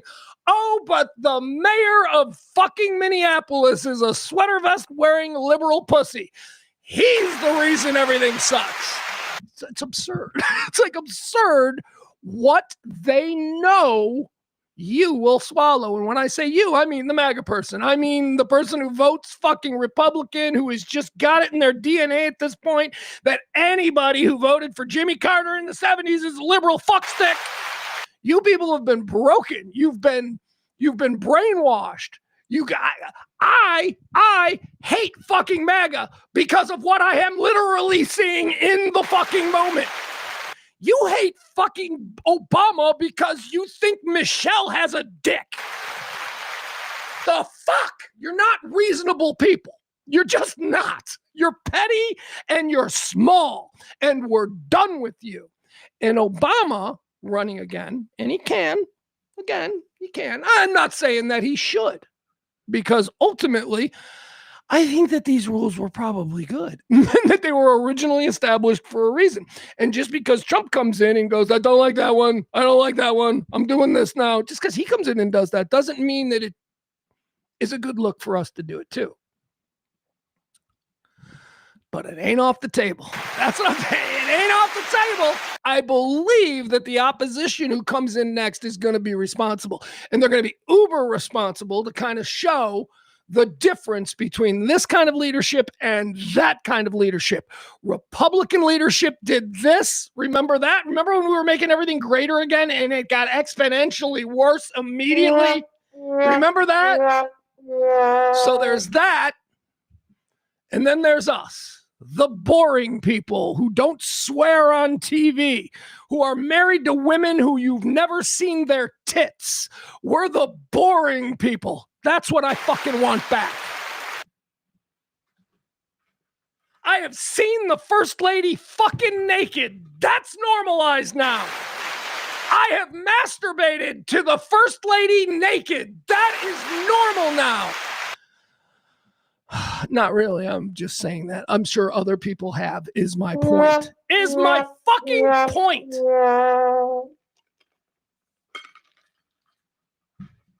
We're just in such a weird time, man, and it's time we get pissed. And you know how I know this is serious? Serious. Because we've got very serious, very boring, very well-behaved, traditionally, people who are now saying some things, well, that are out of character. I talked earlier at the start of the show about how, I was raised Catholic, so that's, I mean, I'm faithless, right? I don't believe in organized religion. I believe in life being a journey, and instead of, from your first moment opening your eyes, having someone goes, Jesus is it's Jesus. Don't even question, just Jesus. Hi, little baby. Jesus loves you, right? That's what happens. And so you just grow up taking that for granted, that's just true. The sky is blue, the grass is green, Jesus loves you. Every 3-year-old knows this. So I've kind of always just been of the opinion that my mom was cool. My mom's a faithful spiritual woman. She was raised Catholic, not really ardently, doesn't practice, doesn't go to church and all that kind of stuff. But, the moral lessons of Catholicism and all of that certainly resonated with her. But while I was being raised, I was not forced into any religion. But, the grandparents did a little number on me. The grandparents kind of made me Catholic, take me to church, and I went to Catholic school and all that stuff. But what I'm saying is when I got home with my mother, it wasn't like, that's the only way. It wasn't like, that's the only way. And oh my God, it was an intellectual house. It was a house that allowed for individual thought and become the person that you are. And I am lucky as fuck to have had that. And I now know as an adult that a lot of people didn't. So as far as my faith goes, I don't know. I think that life is about experiences. And at some point, due to a culmination of these experiences, you might go, you know what? Here's what I think based on what I know. So that's where I am. But I do like to look at the organized religion in the classes. I think there are a couple of classes of Christianity here in America right now. One I call legitimate Christianity, and the other I call, entertainment, biblical entertainment. Money-driven companies that do biblical entertainment every Sunday. That's what I think is a big problem in this country as far as Christianity. I think real Christians are Catholics. I think real Christians are Episcopalians. I think real Christians are, groups and organizations that have at least been around a couple of 100 years. Not some mega church that grew out of a strip mall that was founded next to a 7-Eleven in 1993. Okay, I'm sorry. I don't know. That just seems to me like an opportunistic person who went, a lot of people want to believe and I can make some money off them. That's what that feels like. As opposed to some weird, creepy dude who has decided he's not going to fuck anyone his whole life and he's got to go to a bunch of schools and listen to some scary-ass bat people in Rome. That seems a little bit more of a commitment to the actual faith than, Jesus loves you. Come watch me on the TV. Right? Righteous gemstones versus, creepy, frustrated priests. One seems real, one seems phony. And of course, here we are in this time of real moral dilemma. We all are confronted every day with things where we have to ask, coming from places of authority, where we have to ask, is that morally sound? I don't think that is a morally sound. We're finding ourselves doing this all the time. So moral guidance and moral direction is needed. On the one hand, I showed you a clip last week of a church where a big muscle guy was trying to break chains and everybody was going, yeah, Jesus, yeah, do it for Jesus. And that was their church. What I'm getting at here is real serious Christians, not the ones who are led by pastors who get huge donation from MAGA political action committees to get up on their pulpit and rally their thousands of people every Sunday into believing that Trump is the reincarnation of Jesus. Not those people. I'm talking about the other ones. Top U.S. cardinals, the 4 highest ranking and most influential cardinals of the Catholic Church in the United States of America, have written a letter denouncing, not American policies, President Trump. I said this is a very big deal because these people stay out of these things. They have historically stayed out of these things.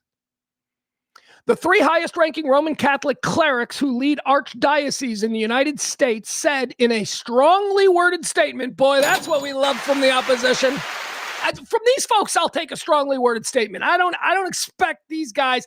I don't expect Cardinal Blaise Supich to be in the street with a fucking torch right now. I expect strongly worded statements from these old men, these old creepy guys who are up there in the hierarchy of the Catholic Church. The 3 highest ranking Roman Catholic clerics who lead archdioceses in the United States said in a strongly worded statement on Monday that America's moral role in confronting evil around the world is now in serious question. I mean, they're like, we're not good people anymore. Hey, we're the highest ranking cardinals of the Catholic faith in this country. Hi, Newark, and New York isn't involved yet because that guy's new, but Newark is the big one right now because it's it's got all of New York's population. So it's Chicago, it's Newark, it's Washington D.C. The big Catholic cities. They're all getting together, going, hey, we're not the good guys anymore. Just want to put that out there. We're not the good guys anymore. Why listen to them? They're just papists who take orders from Rome. Dude, the guy in Rome is from the south side of Chicago, a couple of blocks where I'm doing this show from. Shut the fuck up. Stop with the papist shit. The Pope, the leader of the Catholic Church, is more American than ever before. He's a transformative figure as far as the way the church looks at the United States. Please stop it with that bullshit. The 3 highest ranking Roman Catholic clerics who lead archdioceses in the United States sent a strongly worded statement Monday that America's moral role in confronting evil around the world is in question. Their critique of the Trump administration's principles escalates the American Catholic Church's denunciation of the country's top leader. In 2026, the country has entered, here's from the letter. In 2026, the country has, let me read it like a Catholic priest.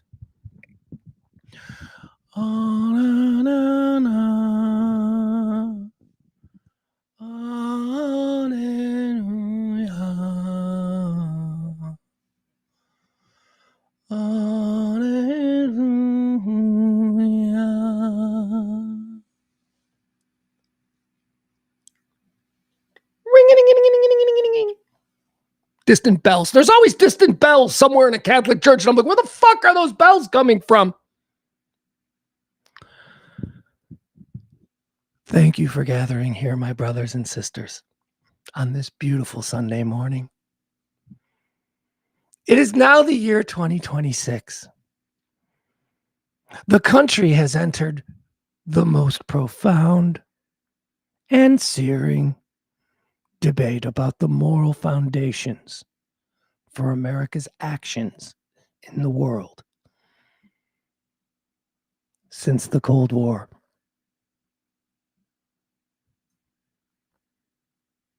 Hallelujah.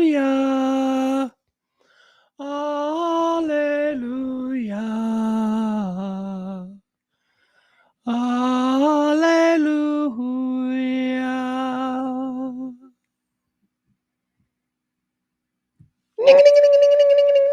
All rise. All right, there you go. That's Catholic Church for you. Boring as fuck the way church is supposed to be. It's supposed to be awful. You're not supposed to have long-haired ponytail guys shredding on guitars, people coming down in flames like it's a WWE entrance. None of that shit. The statement was made and co-signed by Cardinal Blaise Supich of Chicago, Cardinal Robert McElroy, Archbishop of Washington, D.C., and Cardinal Joseph Tobin, Archbishop of New York. That's my grandpa's name and my uncle's name and my son who passed away. That's his middle name. Look at that. I didn't know that. No, actually, I did know that. But every time I see that the cardinal in Newark, New Jersey is named Joe Tobin, I go, look at that. That's one for us. Wonder if he's related. Anyway, pretty big freaking deal. Now, that comes from the Catholic leaders. How about this Episcopal bishop in New Hampshire? Episcopalians are even lamer than Catholics. Catholics drink and party, and they got a lot of Irish and Italian and Polish people and the Mexicans, and woo! Catholics enjoy a good time. Not Episcopalians. Episcopalians are lame. Episcopalians are uptight. I'm not going to say lame because they are one of those variant religions of Catholicism, but they're uptight. They're very uptight people, the Episcopalians. And they're calm people also. The Episcopalians are calm people. The Episcopalian Bishop of New Hampshire, at a vigil that was being held for Renee Good, the woman who was shot in Minneapolis by the ICE agent, an Episcopal bishop, what's his name? Hold on. Where is he? Rob Hirschfeld, Bishop Rob Hirschfeld of New Hampshire, got up in front of a group of people and said this. It's pretty long. We'll skip through some of it because, again, if you thought my impression of what Catholic Mass was like was boring, this is probably going to be even worse. Anyway, let's listen to this guy. Again, this is not a crazy fire and brimstone. We're going to burn the Quran on a live stream. He's not that kind of Christian. This is a real Christian. This is somebody who has actually changed their entire life so that they can fit the program of this church. He's a bishop. Here he is. All right, let's watch this. And let's listen. Let's listen to the words that are being used by an Episcopal bishop. Resolve. Here we go. Good evening. I am in such awe of what I just heard, as you no doubt are, and of the statements that have preceded my coming up. The statements that call for justice, that are statements of deep sorrow and grief, and that is met with resolve and commitment to build a new world. I'm also coming to an awareness that the times of statements and the times of our eloquent words have reached a kind of limit, sadly. Here we go. As someone who is a man of profound historical privilege, as one who has made statements that I have to say have been really good and eloquent, Love that for you. but have not moved the needle one bit. All right, so just let me sort of, maybe you've tuned out because boy, oh boy, would it be easy to tune out this guy. What he basically just said was, You know, I've said a lot of things. I've spoken out on this issue, and it's gotten us fucking nowhere. That's what he's saying. Simply speaking, has gotten us nowhere. This is an Episcopal bishop on the heels of the foremost powerful Roman Catholic cardinals coming out and calling the Trump administration as being responsible for the moral decline of the United States around the world. Now this guy is up here in Episcopal saying, words, time for talking is done. We're done. The American people are done. No more talking. That's what this guy is saying. Let's keep listening. I want to speak briefly, primarily to the Christians among us. All right. I think Jesus engaged in a horrible battle that is eternal, that has gone on for millennia. As soon as the Christian church became linked to the empire by Constantine in the year 325 or so, the church immediately became corrupt. And the message of Jesus's love, compassion, and commitment to the poor, the outcast, was immediately compromised. And we have lost that voice, and we are now, I believe, entering a time, a new era of martyrdom. Here we go. Renee Good being the last of note of those martyrs. New Hampshire's own Jonathan Daniels, a man of also white privilege, stood in front of the blast of a sheriff in Hayneville, Alabama, to protect a young black teenager from a shotgun blast. He died and was martyred. We know of the women, the Marinell sisters, who stood alongside the poor and the oppressed in El Salvador and were brutally raped and murdered in the name of Jesus. Oscar Romero, in a mass, called upon the death squads of El Salvador to lay down their arms or risk excommunication, was martyred the next Sunday at the altar.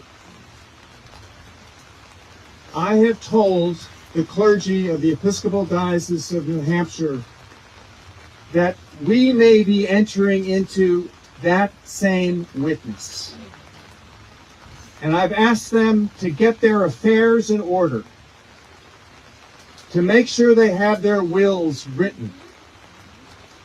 Because it may be that now is no longer the time for statements, but for us with our bodies to stand between the powers of this world and the most vulnerable. Yes. And it may mean that we are going to have to, in a new way that we have never seen in perhaps in our lifetime, except for these remote stories that I've just cited, to put our faith in the God of life, of resurrection, of a love that is stronger than death itself. Yes. There are those who call themselves Christians now, who are very close to the seat of the highest echelons of power in this country, who tell us that the way the world works is by force. We've heard it this week from Stephen Miller. The clarity could not be more stark. St. Paul, in his letter to the Philippians, said, let the same mind that was in Christ Jesus be in you, who though had every force in the world and could just lay assault to the whole universe, chose instead to enter our humanity, to empty himself and to take the posture of weakness, of vulnerability. to enter even death on the cross. I'm speaking to the Christians. That's what we are to model. Because the life that God wants for us is stronger than what we see, the cruelty, the injustice, the horror that we saw unleashed in Minneapolis. And we've seen it many other times. That is the most radical statement that I have ever heard from somebody wearing those robes, or at least wearing robes. Well, I suppose I've heard radical clerics, Muslim, dudes make crazy things. It's a significant thing when the Episcopal Church, what did he say there? What did he say? He regaled them with stories of people that their faith in their church hold up as martyrs, as people who gave everything for their faith. And then he told them, maybe it's our turn. Maybe Jesus, who, and this is the crazy thing. I mean, look, I was educated by Jesuits. I know what Jesus was, right? Jesus would have open borders. I'm sorry. I know that conflicts with your, pretend strip mall Christianity that you're hearing. Jesus would have open borders. Jesus would feed hungry people. Jesus would heal sick people. Jesus would not have anything to do with what the group of people who are running around in this country, mostly in the South, claiming to be Christians are all about. Jesus wouldn't recognize that at all. That's just, and I'm not a Jesus guy. That's just obvious. The message is being manipulated for the betterment of a very greedy few. And when you've got real organized religion, like the Episcopalian Church, and again, I say that's real organized religion, and not like the evangelicals, which is just a loose knit of franchises. That's all the evangelical church in America is. It's a money-making venture. Bunch of people who are like, oh, I'm going to open one up in this town. You want to join our club too? Yeah. By the way, I do want to get to something here. Hold on. Where is it? Frank said something I want to respond to. Here it is. All right. Frank says, I'm waiting for Pugs to talk bad about the black church. What is the black church, Frank? I know that there are churches in predominantly black areas that are full of black congregations. Are you talking about Southern Baptists, the traditional black church?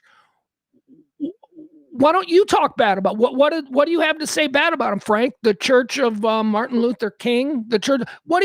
Frank? What is there to say bad about them? I don't know. I don't watch fucking real American news. So you're gonna have to inform me as what specifically is there to say bad about the black church in America. I'm sure there's corruption. I grew up on the south side of Chicago. We got shady fucking black pastors all over the place. So I'm sure that's happening. But why would I specifically choose to talk about that happening in the black church when that happens in every church? Oh, that's not going on right now in South Lake, Frankie? That's not going on right now with one of the biggest mega churches in Dallas. There isn't a massive fraud and theft and corruption scandal going on. There is. So, I mean, I'm just wondering what this is about. And I know he tags it with LOL, so he's just having fun. But why? This is the whataboutism that needs to fucking stop. I am saying something about a church that Frank's not even religious, but Frank feels idealistically tethered to because of the whole MAGA right-wing thing. So Frank doesn't have a response for what the Episcopalians or what the Catholic cardinals are saying. So what he needs now is for us to say something bad about the other side. Well, fuck that. Things are not equal. Everybody's like, well, if you could say the same thing about the Democrats. No, you fucking can't. Let me put it in a nutshell for you. You are stupid if today you think Kamala would have been worse. You are just fucking stupid. Kamala would have been boring, and it would have been the same old thing, and talk radio would have been able to talk about people she appointed and the way they style their hair and shit like that, but it would have been we wouldn't be about to go to war with NATO. I promise you fucking that, Frank. It ain't the fucking same, okay? There is a very specific problem in this country, and it is coming from the people that you support relentlessly. Thank you. There you go. That's how you get a rant going. One of my people need to trigger me, and Frank is always there for me.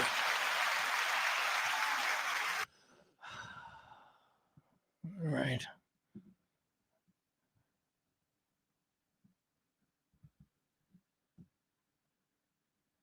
Pugs never seen a Catholic church in Texas? What are you talking about? There's a lot of Catholic churches in Texas. Hell, there was one within walking distance from where I lived in Highland Park. St. Christopher? Is that what it was? I don't know what it was. Anyway, what are you talking about? Barney's got some takes on Jesus. He says Jesus wouldn't use confiscated funds to accomplish those goals, though. You don't get Christian credit for government. I don't even know what the fuck that means. But if you're talking about corruption within organized religion, it's everywhere in organized religion. Although the most interesting stuff is certainly in the Vatican, because that's the whole Da Vinci Code creepy stuff. That's the fun stuff. Barney, I'm sorry. I don't follow your thing here. But yeah, I mean, that guy really triggered Frank. Frank didn't like hearing that. Amy says, Pugs, this Episcopalian guy is going to make me cry. I don't know. I mean, it's not really moving me. You know, I wasn't moved in that way, Amy. I'm just stunned that he put it out there. And by the way, he's been making the rounds. He was all over TV last night being interviewed about that. It's just shocking to me that somebody who is people in that role who are typically so reserved and, watch all the things they say. This guy flat out said, it's our turn to be martyrs now. We are being called. Do we act as Jesus would act or not? That's what he's saying to his people. And again, this isn't a mega preacher there off of Loop 12, on Sunday going, y'all better vote on Tuesday because this is dependent on your vote. That's not what this is. It's a very serious man in front of very serious people in New Hampshire, being very calm in his messaging. And when I first listened to that last night, I thought to myself, man, this is where the rubber hits the road. I have spent my entire life watching depictions, whether it's in movies, or watching other people, other humans who just had the poor roll of the dice to end up being born in 1890 and being a teenager during the Depression or whatever, you know what I mean? People who grew up in different times with different experiences. I'm looking, we watch old black and white footage of the concentration camps and we're like, well, I got a maul. I'm going to watch MTV for a while. Boy, those people really went through it. Or you see the people being beaten, right? Or being attacked by dogs in Birmingham, Alabama. And big fat white hillbilly sheriffs spraying people with fire hoses. You see that and you think, well, that was a long time ago. We've never been called. My generation never had to go to war. We were raised by Vietnam War veterans who were forever changed by it. And we don't have the same life experience as them. They were in situations. They were forced to behave outside the norms of civility, because their particular time and their particular generation was given that. We haven't. It's been pretty easy. My God, is my generation soft. We had volunteer wars. Let's throw a parade for a bunch of guys who volunteered to go kick Saddam Hussein's ass in 93. Remember that? We were so starved for heroes that everybody who got free college by going and fighting in the desert during Desert Shield, the first one, not the second one, the first one, everybody, they came back and were all like, thank you for your service. We didn't know that in a couple of years we would have a 20-year fucking bloodfest where actual shit was going down. That thing that happened in the 90s where we rolled through and then let Saddam stay in power, that was nothing. That was nothing. That was about the biggest test that Gen X had. And I chose not to go because it was a volunteer army. I'm not going. How would I go? But maybe this is it, man. Maybe this is it. And as I said, while watching that clip of the New Hampshire Episcopal bishop, I'm watching that last night and I'm going, is there a situation that is percolating that I'm willing to die for? You know, I mean, like, is there let's move this forward a couple of weeks. Okay. Let's say that there are fucking tanks suddenly rolling down my block. What if there are suddenly people jumping out of those tanks and kicking in doors on my block and dragging people out? I mean, it happened in Germany. It did happen. A group of people, a group of human beings experienced exactly that. And what did they do? Some of them gave their lives for that kind of thing. Are you willing to do that? Are we soft-ass fucking pussy Americans who now consider ourselves a part of the opposition? Are we willing to accept the challenge or prepare for the message that was just given by the Episcopalian bishop in New Hampshire? I mean, are we? I don't know. He talked about the martyrs. He talked about the women, the sisters, the famous sisters who went down to El Salvador. There was a movie made about it. I can't remember what it was, but they basically went down there to educate these kids. They were working on behalf of a church. They were missionaries. And they were just absolutely slaughtered. They were slaughtered because they would not leave. They were told to leave. They were said, you got to get out of there because the juntas, the military kill teams are coming in and they're going to slaughter everybody in the village. And these American women said, no, I'm going to stay. I'm going to stay. I'm going to protect these people and I'm going to stand in front of the gun because that is exactly what Jesus would have done. And they're dead. They're dead. But is their death more important than what they would have accomplished had they lived? That's the moral question, right? That is the question of martyrdom. Wow. I mean, just to hear an Episcopal bishop say that I've informed the church that we all need to get our wills together and that we need to prepare for our moment of martyrdom. Now, again, what's he saying? What's he saying is he is going to stand in front of bullets. He is not saying that he's going to make Molotov cocktails and burn down a Burger King in some fucking rando neighborhood outside St. Paul. That's not what he's saying. What he's saying is that this is coming to the point now where people just need to rise up and put themselves in the firing line for what is right, for what is moral, for what is Christ-like. It's pretty impressive. Pretty fucking impressive. Anyway, there you go. That dude's name, let's make sure we know that dude's name. He is Episcopal Archbishop. Is that a Jewish name?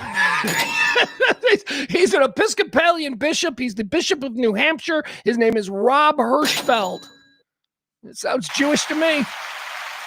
Doesn't sound very Episcopalian. Here's another thing that was going around yesterday. And again, the good bishop there, nor the 4 Catholic cardinals here in America who put that letter together and warning that we are not a moral country anymore, and it's because of Trump. Neither of those 2 people, again, were advocating for violence. What they were saying is, if you see violence, it is time for, well, at least the bishop was, if you see violence, it's time to put yourself in the way of the violence.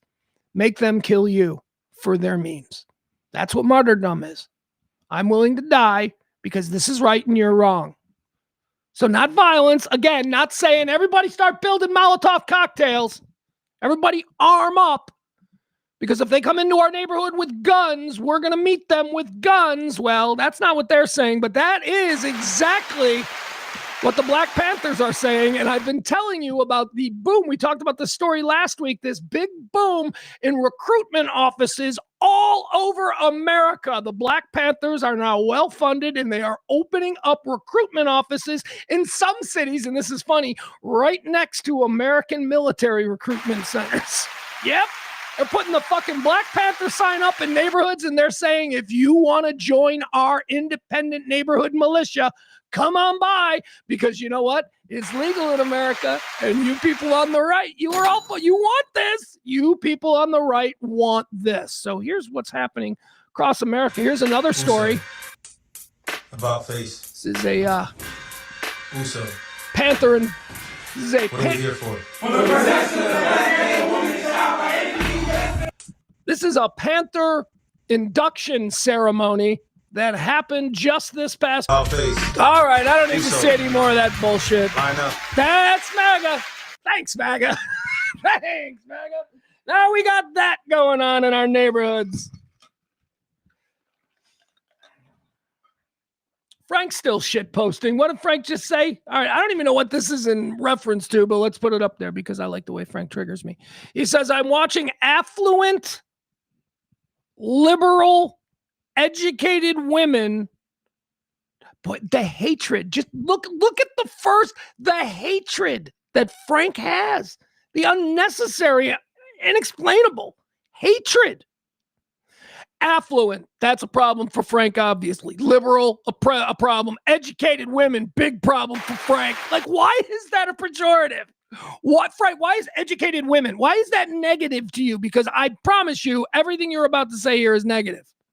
I'm watching affluent, liberal, educated women turn up the heat and are not subject to a draft or who question. Hey, Frankie, who's subject to the draft?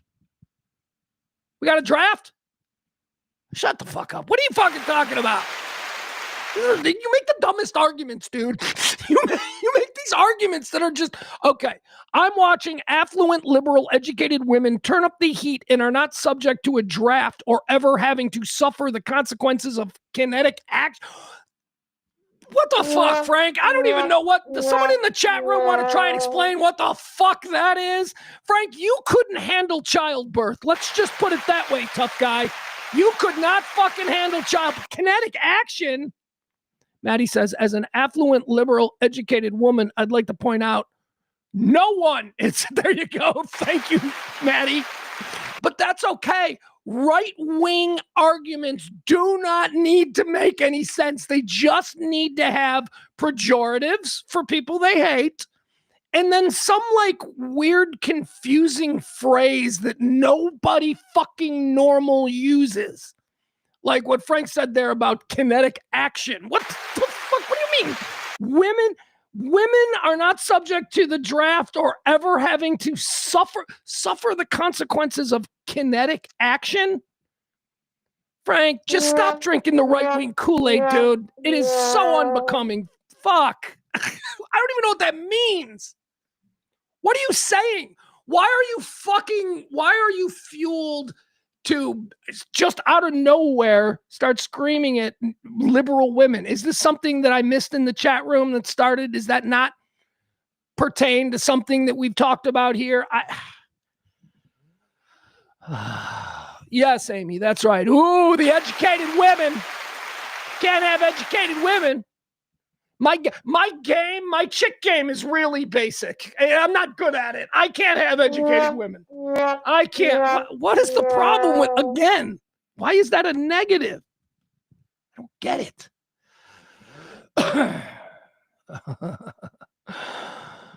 All right, Frank. Frank, I really want to know what that was apropos of. I don't know. It just seemed very random. Was I talking about liberal, affluent women? We were watching video of Black Panthers. Which is a problem. Which is a problem. Look, it's a problem when Meal Team 6 shows up for Burger King, right? And they're standing there in line and they got their fucking, long gun strapped to their back. And that's a fucking problem. You know what else is a problem? These guys, Black Panthers, now patrolling the streets of the neighborhood that I grew up on. I don't like, it was scary enough when it was, The last call or final call. Final call. Final call was the newspaper that the Nation of Islam published.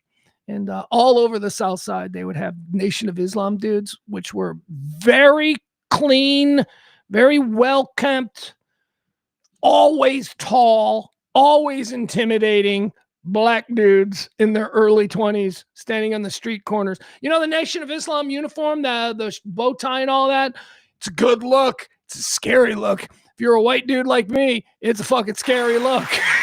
It's like, okay, processing. All right, obviously, this guy is built like a power forward. That's a problem to begin with. But then he's dressed like a fucking nerd, which makes me think he's baiting me into being like, hey, nerd. And then he kicks my ass. That's the process. That happens in a gigasecond in the face of a white man who uncovers a Nation of Islam dude. I once got trapped in a car procession with Louis Farrakhan. Yeah. I've told that story before. I was in the wrong lane and I wasn't really paying attention. It was early in the morning. And so I put my turn signal on and I merged in between it looked like a town car and a black SUV. And I realized that I had merged in between Louis Farrakhan of the Nation of Islam and his security detail. And then we stop at a light. So it's like black SUV in front of me, right? Security car in front of me. Me, I'm probably just listening to sports radio. And then I'm looking in the rearview mirror and I see like a fancy car, like a black town car or something. And then I look over to my left as I'm sitting here and I notice there's another black SUV that's exactly like the one that's in front of me. And it's now parked right next to me. And the dude's rolling the window down and I rolled my window up. We went through and then I realized what had happened. And I got the fuck out of that lane. I'm like, turn signal. I get it now. I'm sorry. I mean, I knew what neighborhood I was in, so I knew context clues. I'm like, oh, shit. I'm about to be killed by the Nation of Islam because they think I'm a white. I'm just trying to take a shortcut to the expressway. I wanted to cut across a neighborhood that typically I don't drive through. That's exactly what happened.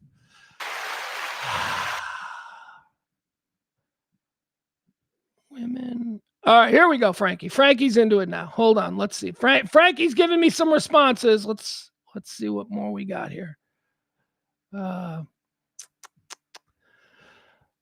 right, Frank. Yeah. Gotta let Frank make it clear. Let me make it clear, Pugs. Women who have laptop jobs and never working in a job with sweat equity never have to be punched in the mouth. They only know how to talk. Okay, so before, what is this apropos of? Like, I don't know what is this about? Women who have laptop jobs. Okay, so that's some women. It's also a lot of men who have laptop jobs. I mean, what are you saying? Do you still live in a world where every fucking construction worker is a guy and every lineman is a guy? I mean,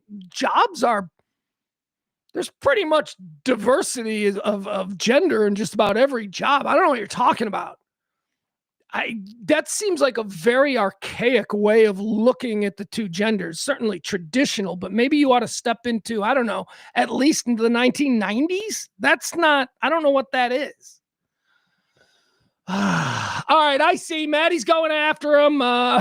People are going. Oh, wait, hold on. What does he says? Frank responds to what I just said. Blue collar women aren't protesting in St. Paul or calling for violence. Of course they are.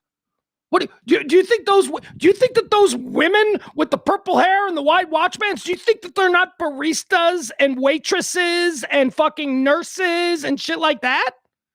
Do you think that they're all tech CEOs? Who do you think is out there, dude? These are young people with working class jobs. You couldn't be more incorrect. And I would question where you got this information from, but I've seen who you retweet, so I don't really have to ask. Blue collar women aren't the ones that out there. Those are all working class people, Frank. You think that those are independently wealthy white collar people who are out there? That's crazy, man. That's crazy. Do you know what Renee Good was? What do you think she did for a living, Frank? She was absolutely blue collar. They're all blue collar. Blue collar are the people who are being fucked with. That's crazy to say.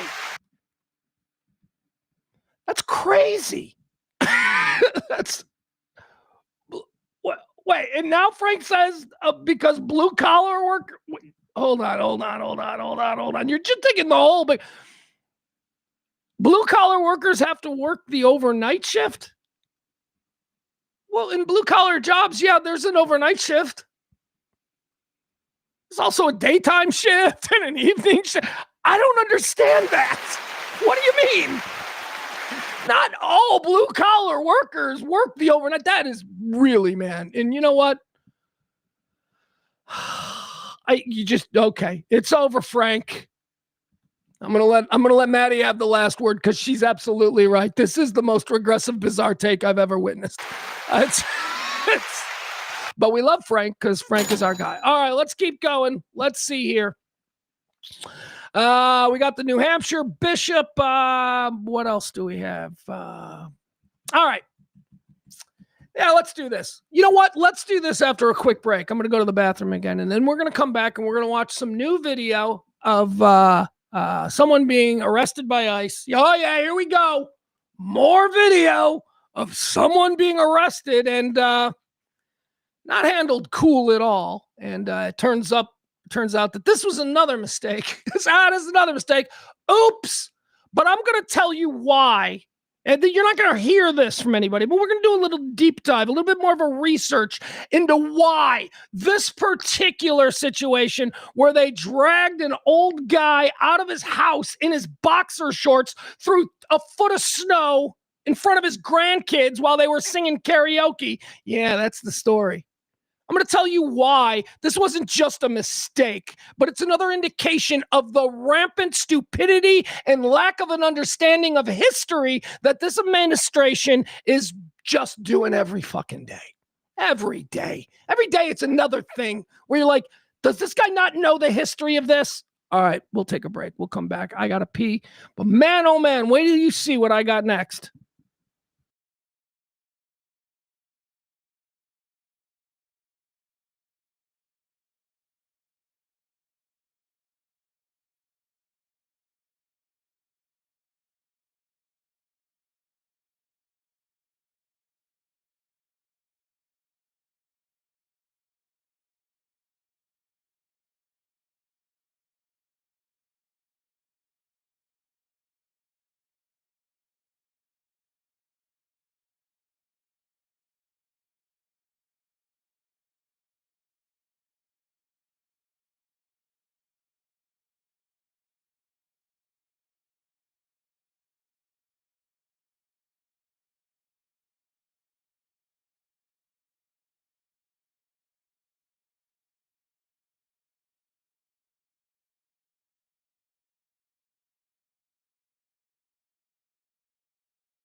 All right, look at us. We're back. We're back for more. A couple things, though. This next story, by the way, interestingly enough, might be something that Frank Smith, who's in the chat room right now, can actually lend some expertise on. Of course, I'm sure it'll be... I'm sure it'll be somehow against his own interests, which, you know... I would also like to say, Frank... Aren't you blue collar? Frank, aren't you blue collar? Do you work the overnight shift? Frank said that all blue collar people work the overnight shift. There is certainly in blue collar jobs, there is oftentimes a shift that occurs in the overnights because, factories and stuff they run, but that's not only blue collar. I think you're blue collar. Frank, I don't want to give out what he does, but I think that Frank has a government job where, you're a bureaucrat and maybe you don't wear a denim blue shirt, but you're working class for sure. I don't make much of a distinction between blue collar and working class because there truly isn't much of the traditional blue collar industry left anymore. So there's not, people don't work in mills anymore. We have eliminated that labor, much of the labor associated with the working class, but it's not like we're paying them anymore. No, we still have a working class. It's just this working class goes and sits in a cubicle and mainlines coffee for 8 hours a day. It's the same thing. It's just, we don't have mills, but they are working class. And by working class, what I mean is no real chance of anything great ever happening for you in this job. You'll stay there for 40 years. You'll get a pension. It'll be nice, but your dreams? Nah, don't. That's kind of what the working class of this country are. Unlike a guy who's, he's a sales guy at this outdoor billboard company, and he's going to do that for a couple of years. And then after that, he's going to become regional manager. And then pretty soon he's going to be in charge of the radio division. And before you know it, he's in charge of some major media operation, right? That's not blue collar. That's more of a careerist. But a blue-collar job is any job where you go to work and you're going to stay there for the next 30 years because it provides you and your family with the security and all of that stuff. Though that's the backbone of this country. Not everybody can be, Johnny Bravo looking for that next big hit. So, just because you don't wear a blue denim shirt, and I think that's maybe the disconnect. Like, is Frank only thinking that blue-collar just means people who go to work in a steel mill? Because we don't really have, it's working class. Working class is the better way of saying it. Okay, so, by the way, Maddie, stop with the all capitals. It's not a good look. It's, I get it. I get what you're doing, but it's a little red flag for me. I just don't do all capitals. That's a Trump thing. If I got to get angry every time Trump does all caps, I got to get angry every time somebody else does all caps. I am not trying to influence your creativity. You do you. I'm just saying, All right, let's keep going.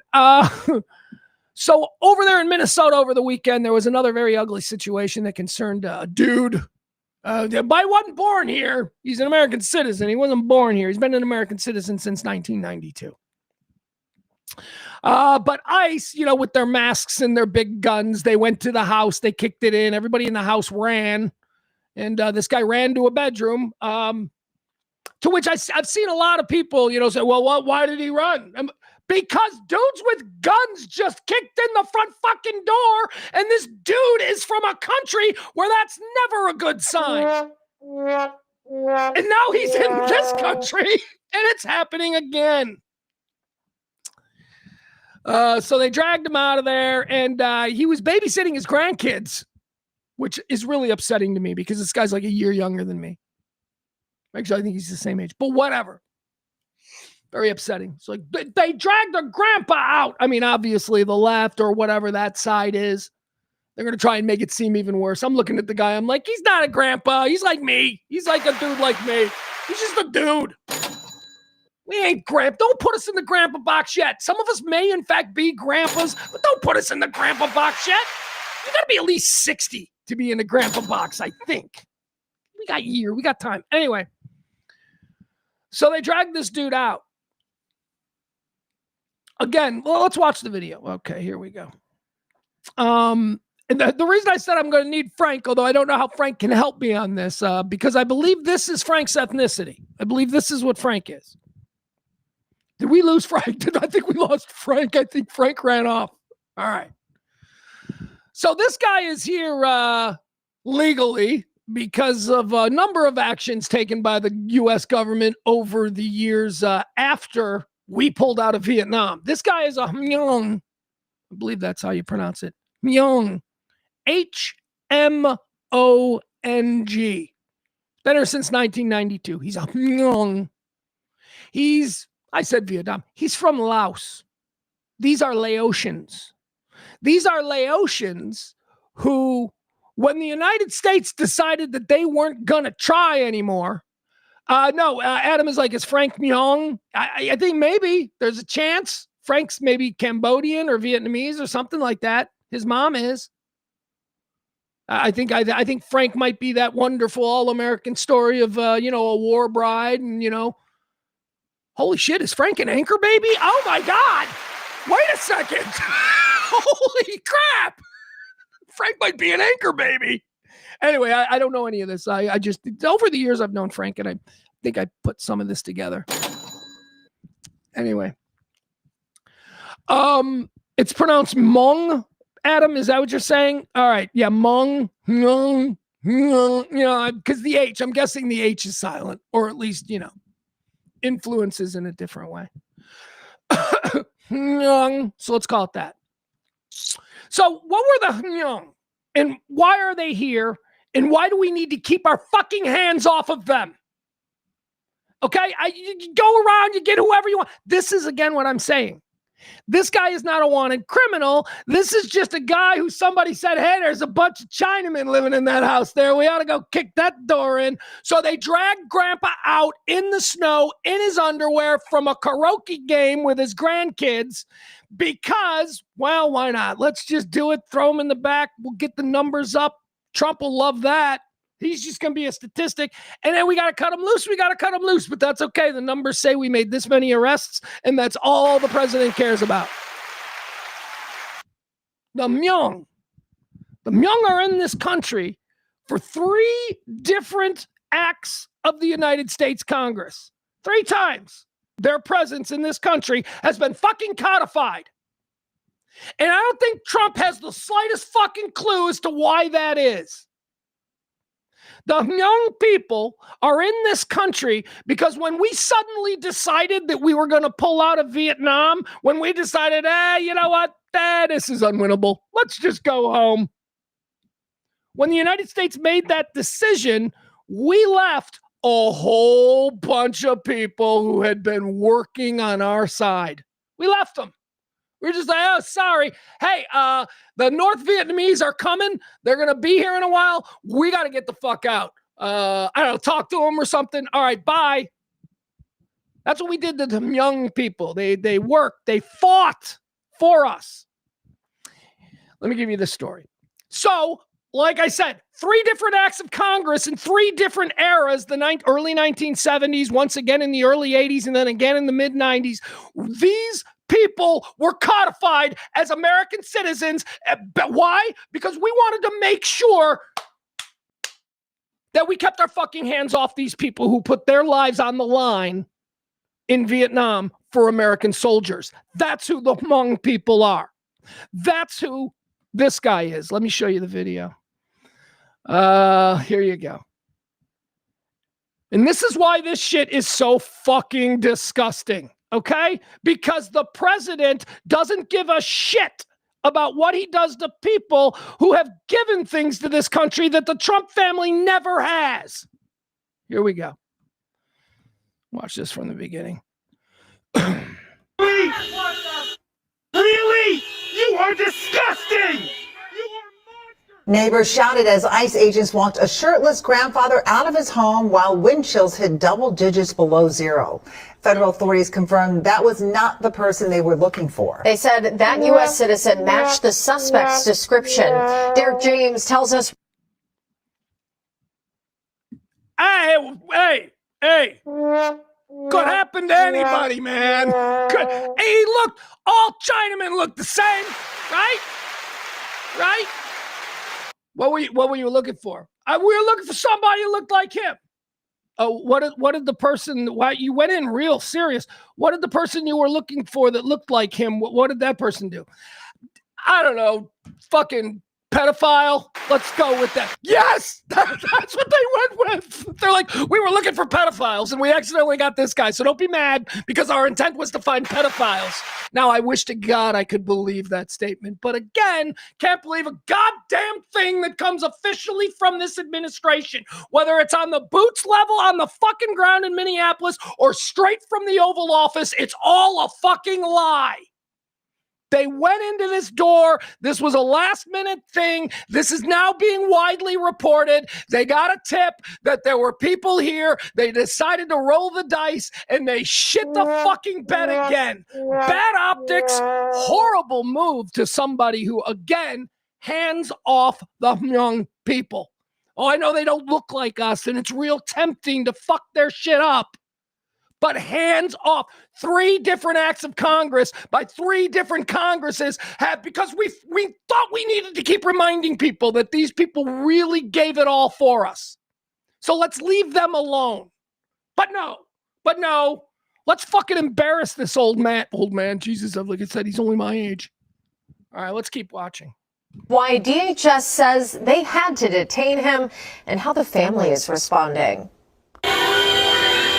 Sunday, amid a blare of horns and shouting from witnesses, Really? federal agents removed an elderly Hmong American man from his St. Paul home. It is heartbreaking. It is infuriating to see U.S. citizens, and this gentleman was a U.S. citizen, ripped out of his house without a shirt on, without a coat, without pants, wearing his boxers and Crocs. I don't know how anyone could watch that happen to anyone. Mark Goldberg was alerted about the ICE operation through a community network. All right, you know, oh, look, they're giving us a pop-up anyway. Summarize key contact. All right, so we don't need that. Here, let's see, what can we tell you about this? Initially, only 1,000 Hmong people were evacuated to the United States in May of 1976. Another 11,000 Hmong were allowed to enter the United States later that year. By 1978, some 30,000 Hmong had immigrated to the U.S., and by 1998, there were 200,000 Hmong living in the United States. Did you know that they were brought over by Christians? Yeah. They were a lot of the young people when the United States government said that we are allowing the mass immigration of these people because we abandoned them and now they're being slaughtered in their Laotian villages. We are allowing them to come into this country, and you know who housed them? Christians. So let's blame the Christians, huh? If we really want to blame somebody. Anyway,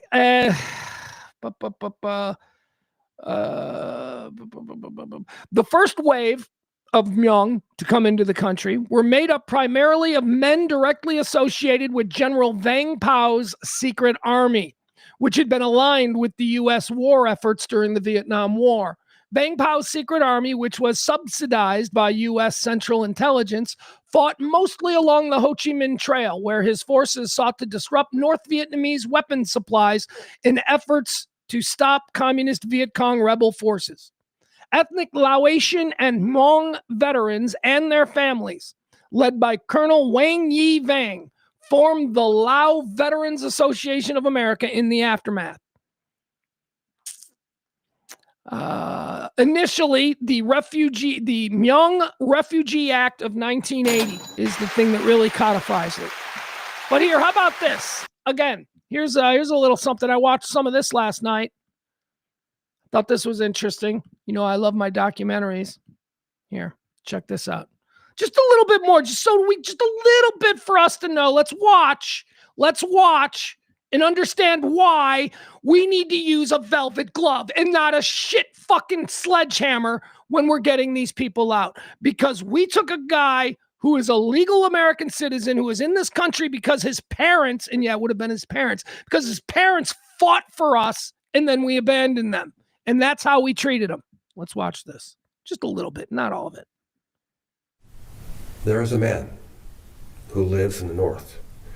He lives in Laos. An American pilot found out where he was and told Lair. The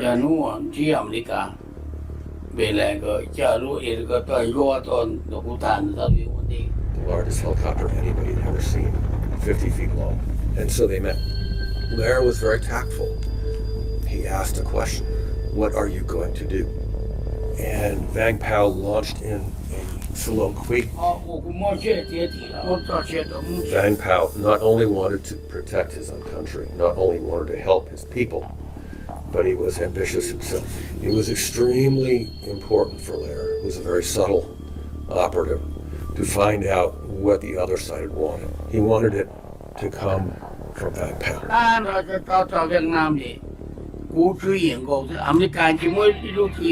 would have the Hmong as the tactical field commander, the guy who would call the shots in the field. The supporters would be the Thais and the Americans.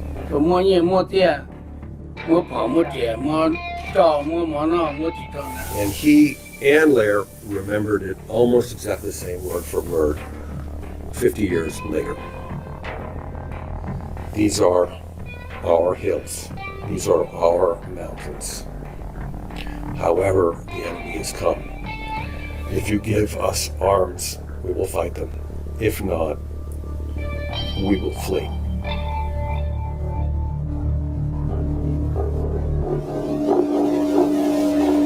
There you go. That's the story of the Hmong in America and why they're fucking here and why we keep our hands off them.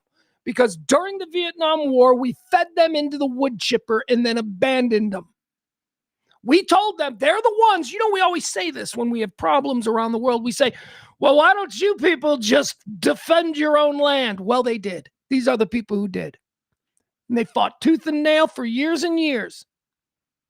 And then when American politicians decided that they didn't like the protests in the streets and elections are coming and it's time to evacuate our principles, America left these people high and dry.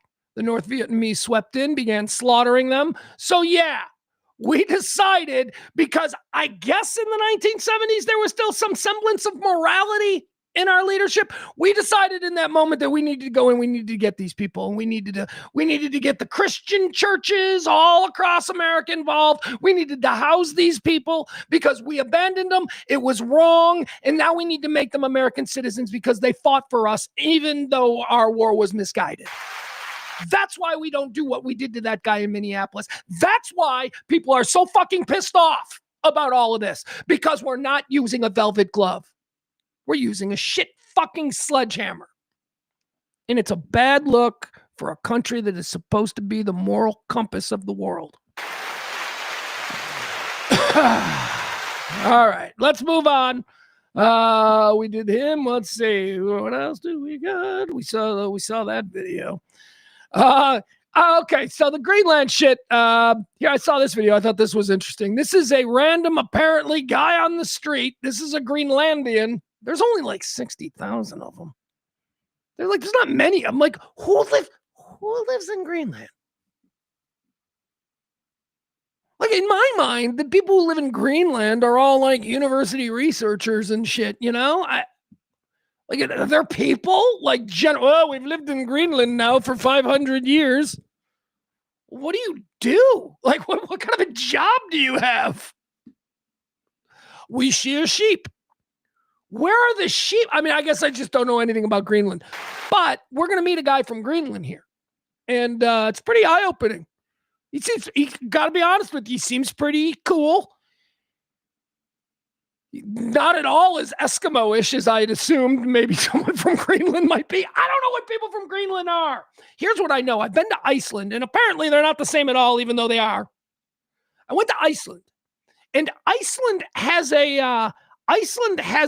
Inuit, I'm not going to say population, but Bjork, okay? Have you ever seen Bjork from the Sugar Cubes, right? You don't know what Bjork is. Bjork's like, you're from the ice and snow, but you also look kind of like you're from the South Pacific a little bit. Like, you know what I mean? There's like a little Asian. Eskimos. The Eskimo look is what I always said. So I've been to Iceland, and there's the people in Iceland are two things, okay? They're either really interesting looking Bjork types with dark hair, pale skin, and like blue eyes. Hey, that's the thing. All the people in Iceland have crazy awesome eyes. Every chick in Iceland has like gorgeous eyes. They're all either like green or blue. I don't know what it is. I don't know. Maybe it's a Nordic thing, because that's the other part. They're either Eskimos over there, or they're like Swedish. They're like, you know what I mean? They're 6 foot tall blonde with like really nice smiles. Anyway, that's Iceland. I don't know what Greenland is.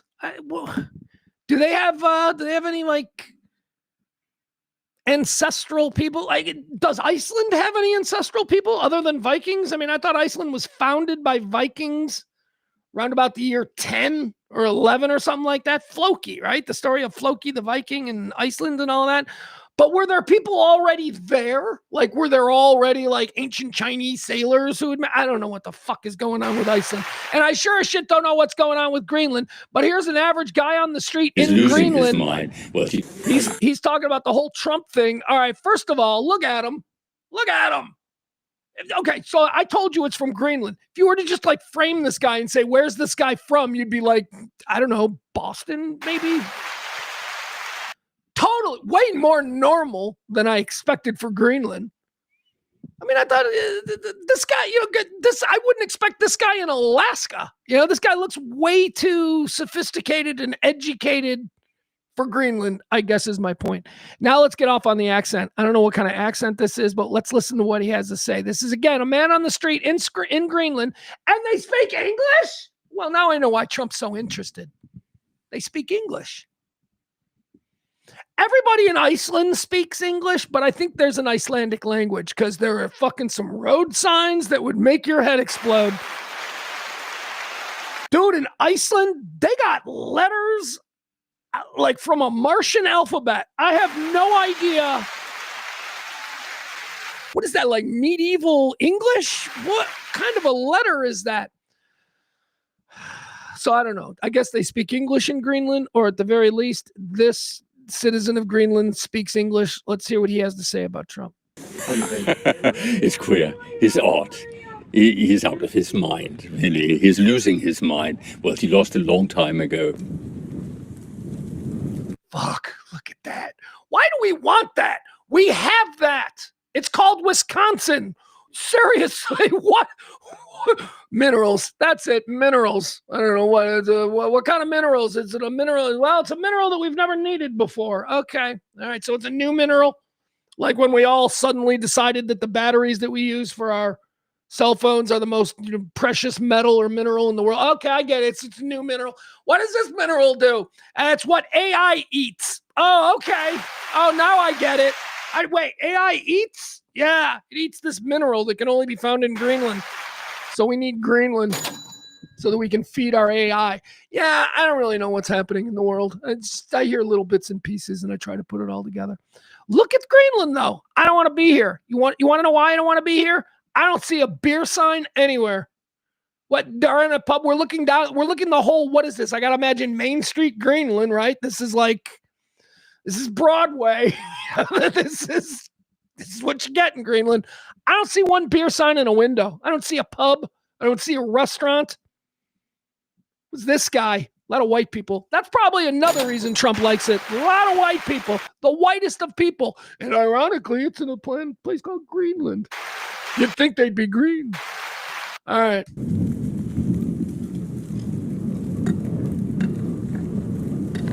It's a bit like a spoiled child turned old. And you think he can, and he can think he can scare people. He can't scare Greenlanders. We're not scared. We'll fight him to the end. We'll never give in. All right, there you go. Clear. Greenland guy. He's out of his Greenland guy really, thinks Trump's a dork. And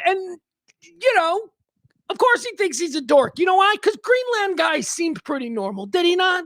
Did he not seem normal? Did he not seem composed? And he seemed to be up on the issue. And he had a truly accurate breakdown of Trump. Called him queer. Called him weird. But he called him queer in the way Euros use queer. Yeah, did you guys know this? Yeah, there's different things. Like Euros don't say fag. At least not in the same way that we do. Like a fag is a cigarette over there. Like a fag. Queer doesn't mean queer, like gay. Queer over there means odd, which is maybe why we shouldn't use it for gay, because it seems like the rest of the world has a negative connotation with that word. I don't know. Yeah, his accent was it had some English to it, but there's other stuff in there. We in America are most familiar, the accent that we understand of the English speaking accents, right? There are a number of other English speaking nations who speak English with an accent different than our own. We're most comfortable with England. England is what we have, from our music to movies to actors to TV, whatever it is. Our ear is tuned to English. So we hear that first. That's why I think we hear that guy and we're like, oh, he's English. Nah, there's other shit in there. And that's what happens when you start getting into these weird countries in Europe. Like the Icelandic accent is truly, I don't know what it is. There's some English in it. Just listen to Bjork speak. I wish there was somebody else famous from Iceland. Just keep using Bjork from a band that had like one hit back in 1992. But anyway. Like you ever heard like a Swiss accent or a Swedish accent? They're weird. They're English. They're speaking English.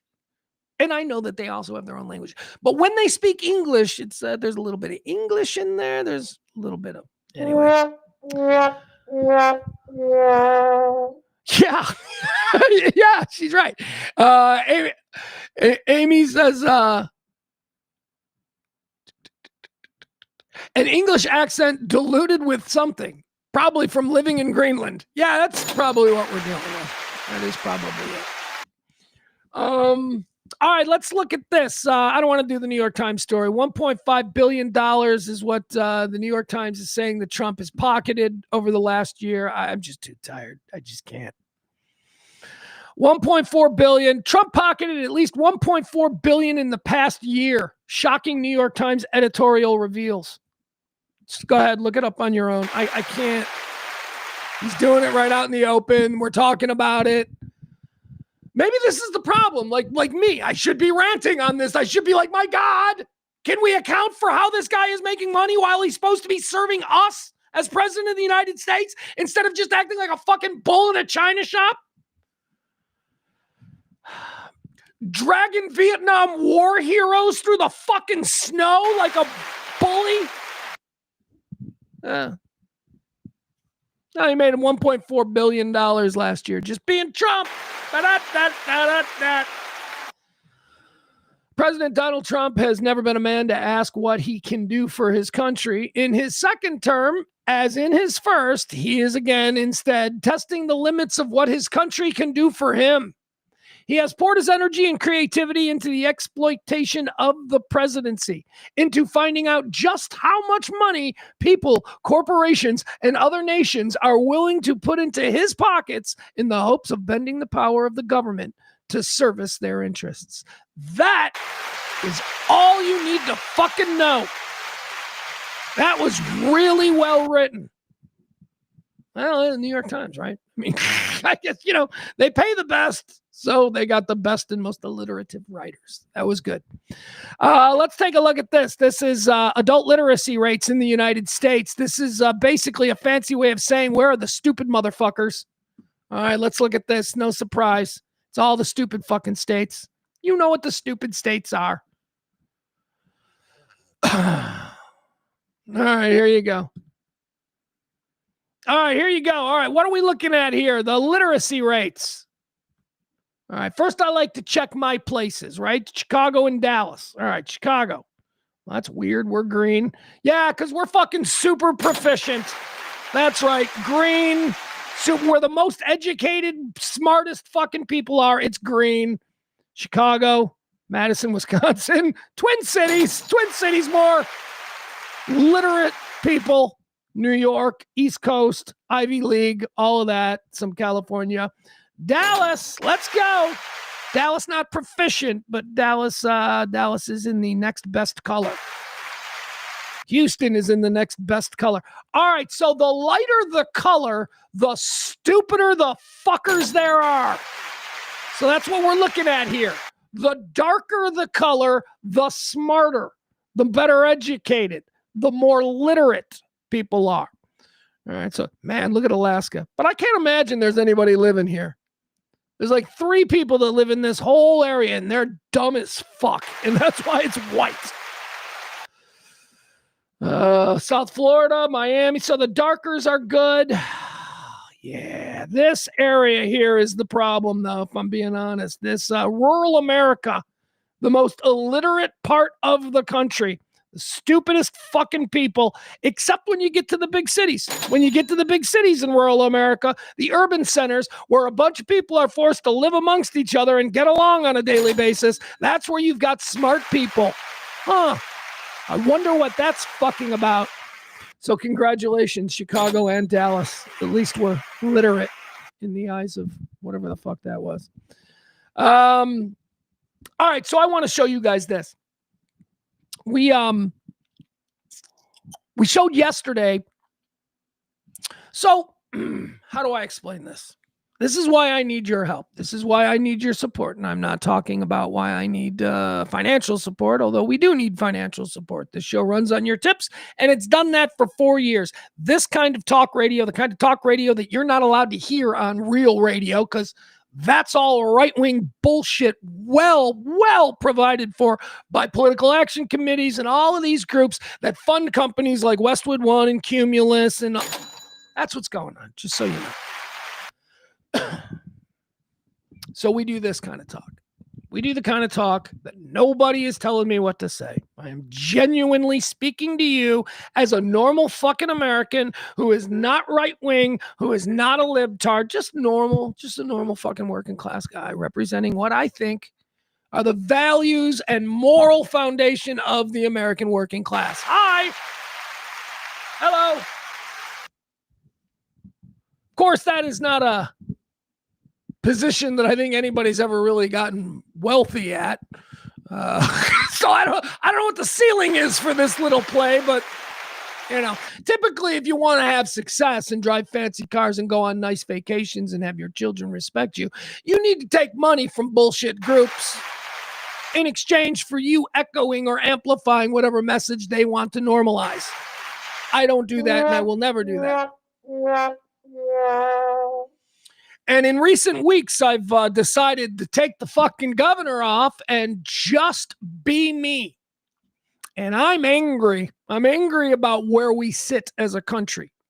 I'm angry about what the next 10 years of this country is for my 16-year-old son.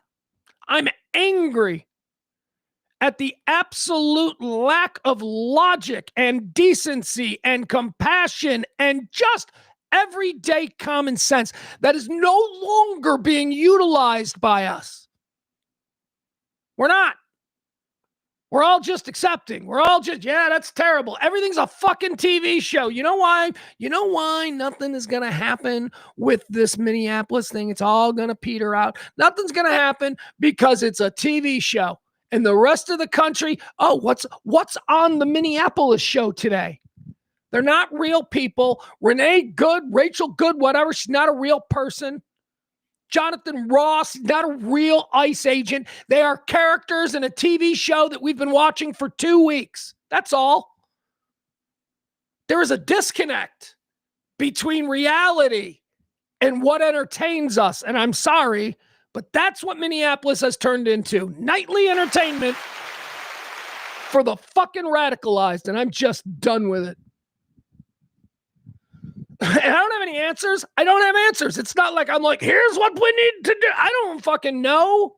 I'm just here as somebody trying to, hopefully there are other people who are like, yeah, man. Tired of watching streams from people who are going to pretend to have answers to questions that nobody's had answers for in hundreds of years. All I'm doing here is just trying to hang out.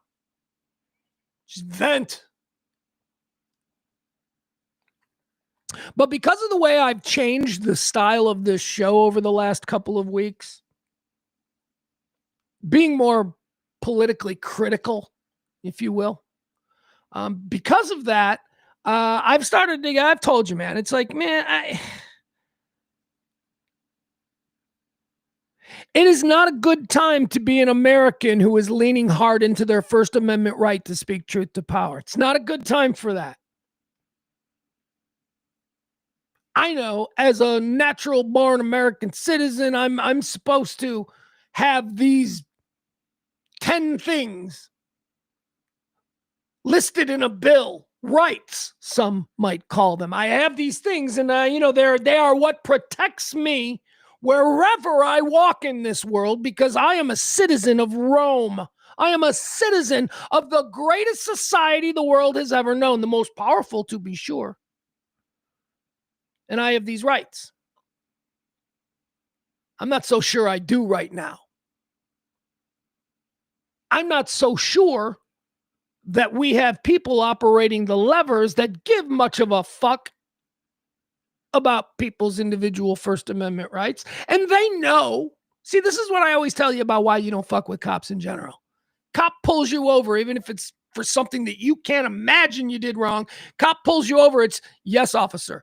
No, officer. What else can I do to help you in this process, officer? Not because you're a fucking cuck to the man. Stop it. No, because that officer can fuck up the next 12 hours of your life. Just fuck it up. All right? Think of it like that. Just get out of the interaction with the cop. Get out of it, be on your way. You can't win in that moment. If that cop wants to decide to drag you out of the car because he says, what's that? You've been smoking marijuana in here? Yeah, that's what they do. That's how they fuck with endless. That's how they violate the civil right, the rights of seizure, illegal seizure and search. That's how they do it to millions of Americans every day. Probable cause. What was the probable cause? Thought I smelled weed. Guess I didn't. Oh, well. So that's why in dealings with cops, we be respectful. They're doing a job. You mean nothing to them. Don't make them an important player in your life. Let's get them out of here, because they can fuck you up for 12 hours on bullshit charges that are immediately dropped. You're not going to have to go to court. You're not going to pay any fines. Don't worry about it. You're going to be let go and it's all going to be fine. But for 12 hours, they're going to stick you in the system and it's going to fucking suck. So think of it like that. And I've always known that that's something that could happen with cops. Anytime a cop says, you want to take a ride? Just say, all right, officer, what do you need? No, because I know what that ride is. That ride sucks. It might turn out to be nothing. But again, the next 12 hours of your day are going to suck. You're going to be in a cell. You're not going to be going to the bathroom. You're going to be thirsty. You're going to be hungry. You might be cold. You're never going to be able to sleep. There's going to be weirdos around you. It is going to absolutely suck. And that cop in that moment has that power. The president of the United States has that power right now. And he could use it. And he is using it. And the government is being used against regular people, not on legitimate charges that they know are going to end up in prosecutions, but just because they know they can fuck your day up. Yesterday, what was the one yesterday? It was the woman who made a Twitter post about how she couldn't wait for the American Nuremberg trials. Remember, we played the video? Secret Service, I thought the Secret Service agent was very well behaved. Again, Secret Service agent, he didn't wake up that morning and go, who can I fuck with today? No, he was assigned, you got to go visit these people. Like, he's doing his job. And I thought the Secret Service agent did a good job in the video that we watched yesterday. They knocked on the woman's door. They said, did you post this? That's horrifying. That is absolute, regardless of the fact that he was a very professional, courteous guy. Doesn't matter. Nobody wants to have the Secret Service on your front porch. Nobody wants to be on their radar, if you will. Because I don't know what that means in 2026. I do not know what it means to be on the radar of the Department of Justice in 2026. It wouldn't be anything that I would worry about in I almost said 2016. It wouldn't have been anything I'd have worried about at any other point in my life. But now Now I think you really got to, I think critics of this administration need to watch their P's and Q's. And this is again why I was talking about the martyrdom. What does that mean for me? I don't know. Do I disappear in a gulag for a while? It could happen because I am not successful enough or popular enough for anyone to miss. So yeah, they can come and fuck with me. And that has been a very real concern that I've had over the last couple of weeks. But I've also asked myself, what else am I doing with my life? If that is honestly how I go down, if I get fucked with like that, maybe standing on principle, or as the kids say, standing on business, is an admirable way to fucking have that inconvenience thrust on me, because I know the rules of speech. I know what I can and cannot say. I did major market broadcast radio in shock talk genre for decades. I am very well versed on what I am as an American citizen, able to say under the First Amendment, and what I'm not, and what is actionable. And there was nothing that was tweeted by that woman yesterday that should have received a visit from the Secret Service. But yet that's where we are. So, all right. Got another one. That's right. We got another one. Oh, yeah. Free speech. The free speech party. MAGA. Free speech. That's your big deal. That's your big fucking thing. MAGA up until like recently when we started doing this, but MAGA was nuts. They were all in Elon's corner because Elon's at war with the United Kingdom and certain governments in Europe because they're cracking down on right-wing fucktards who are screwing everything up for everybody on social media over there. Yeah, they're cracking down on Nazis and they're cracking down on all of that shit. And I say good for them, because hate speech and Nazism and all that fucking shit, shut up. So Elon has been, rallying the troops, and a lot of the troops are brain dead modern American MAGA, and they're all like, God, could you imagine living in a country where you can get in trouble for a Facebook post? Well, here we are a week later, and that's exactly what's happening in this country. This one is even more frightening. Yeah, how could it be more frightening than having a Secret Service agent step on your front porch and say, hey, what did you mean by this? Well, it could be more frightening if it was the fucking mayor of your small Florida town who sent the cops to your door because you dared post something on Facebook that was critical of the mayor. Folks, this is normalized now. This is something that they do now because they can. There is no more adherence to the First Amendment and the right of the individual to speak truth to power. No, if someone happens to be in power and they happen to read something they don't like, they can fuck up the next 12 hours of your life. And again, I do believe that this country is grounded in that amendment. In fact, I think that they thought it was the most important, and it might be why it's number one. So I do think that we are still on safe ground. But how long does that process take? You got to go through local courts. You got to have one judge after another go, no, it's fine. He has a right to do that. That takes forever. But in those 12 hours where they're persecuting you for some fucking tweet or some Facebook post that they didn't particularly like, oh yeah, that's just going to feel like forever. As you're sitting in some stinky, swampy South Florida jail cell because the mayor didn't like you shit posting about him. All right, here we go. Look at this. So this is in a Florida town. Let's see here. This is a person who, as I said, they posted something on Facebook about the mayor. They don't like the mayor, and the mayor read it, and the mayor sent the sheriff to the person's house. This is MAGA. This is normalized, and this is what's fucking happening. And if we don't stand up to this kind of shit, well, I don't know what happens next. Sure, too. We're not sure. Okay. All right. Okay, so is that your account? I refuse to answer questions without my lawyer present, so I really don't know how to answer that question either. Well, like I said, this is freedom of speech. This is America, right? And I agree with you 100%. Okay. We're just trying to see if it's you, because if we're not talking to the right person, we want to go see who the right person is. Okay, how can I help you? So pretty much it's just a statement that was made as far as, verbatim, it says the guy who consistently calls for the death of all Palestinians tried to shut down a theater for showing a movie that hurt his feelings, and refuses to stand up for the LGBTQ community in any way. Even leaves the room when they vote and on related matters. Wants you to know that you're all welcome. Clown face, clown face, clown face. 3 days ago. All right, so I don't know if you heard that, but basically the post that she put on Facebook about the mayor of her small town there is the guy who wants you to hate. Apparently he's a very far right wing, and so she's very left, and she's talking about the guy who hates gays and blah, blah, blah, and had a theater shut down because he didn't like the message of the film that was playing. That guy would like to welcome you to town. Ha ha, clown face, clown face, clown face. That's what she wrote.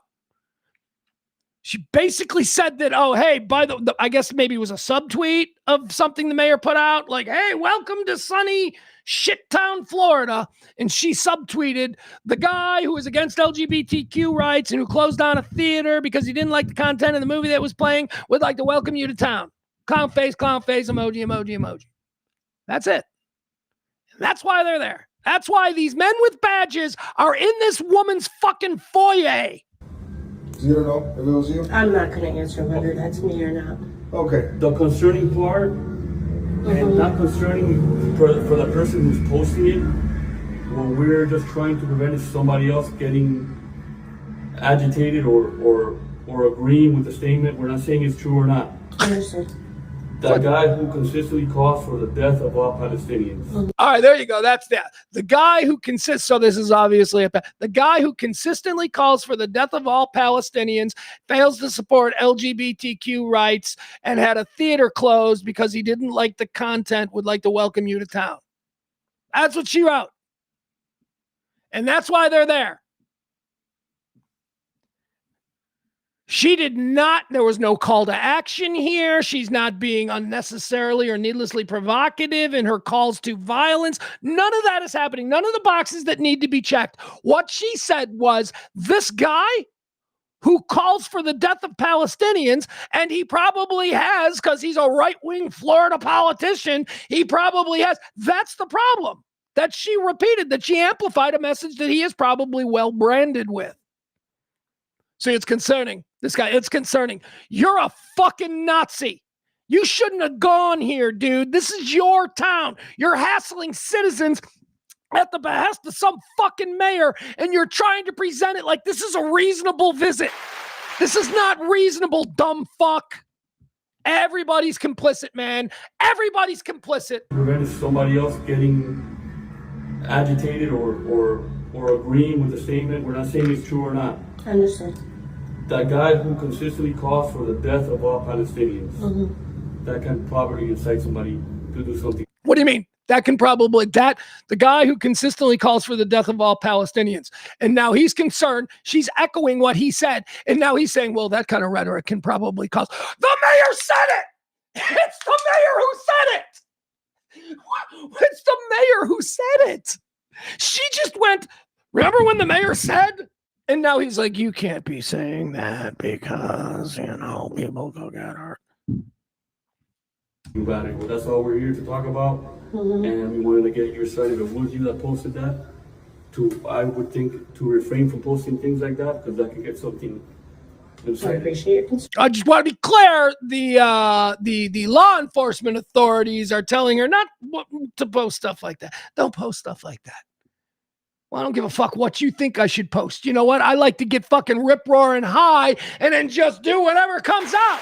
Do I need to call you now at 3 o'clock in the morning before I lay this burner down on Twitter? Hey, before I post this, hey, you up? Before I post this. I appreciate you coming out here. Okay, that's it. That is it. I'm going to maintain my amendment rights to not answer the question about whether that's. I hope that's understandable. All right, we appreciate it. Thank you as well. You as well. Thank yeah. you. Take care. The first visit is always so cordial, isn't it? The first one's always that. Second one, maybe more like that Hmong grandpa who got dragged out in the snow. That's usually how the next visit goes, after she doesn't learn her lesson and keep her mouth shut. I mean, my God, she's ripping happen on a local mayor. And the local mayor now feels in 2026 like it's totally cool if he just wants to send the fucking police down to harass this bitch. And why would a small town nothing mayor think that that's something he could get away with now? Why would he think that is now something that's, okay for him? Exactly. All right. Let's see. What else do we have here? Let's see. Let's keep going. Why not? No, I don't want to do that. I don't want to do that. So the story about the Beckham family, it's like a big story over there in England, but it's so fruity and it's not even anything that I care about. I'll tell you, here's basically what it is. So you know how that like the Spice Girl, the hot one? I know. Pugs, weren't they all hot? No, all the Spice Girls were not hot. I'm sorry, I don't play that game. There was like 3 of them that were okay, 2 of them that were like, nah. And then like 1 of them that was really hot. And the one that was really hot was Posh. And that's the one, Victoria Beckham, that we're talking about here. Dude, that's Sporty Spice, man. She needed braces. Her teeth were all jacked. And she's like, man, Sporty Spice, I'm the lesbian one. Or whatever the deal was. But that's what they were going for. She was the lesbian one.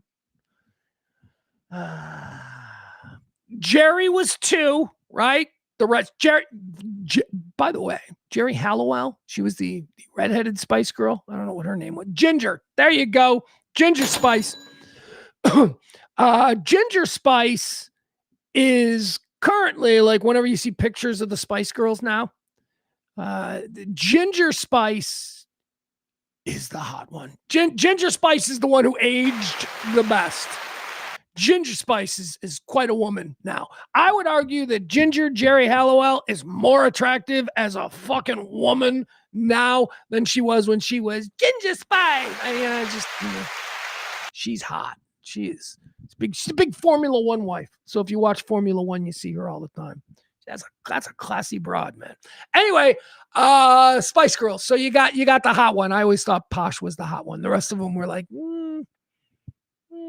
hottest girl at the Gap, maybe, but so Posh was legitimately hot. And she hooked up with David Beckham, who at the time was the biggest sports star in the world, except America. Yeah, that's America. We didn't know who the fuck he was. The whole rest of the world treated him like Michael Jordan, and we were just like, yeah, what? And then there was some movie about chick soccer called Bend It Like Beckham, and then he started to get famous here, and then all of a sudden he married a Spice Girl, spent Christmas 1997 with yours truly. Yeah, I've told that story many times.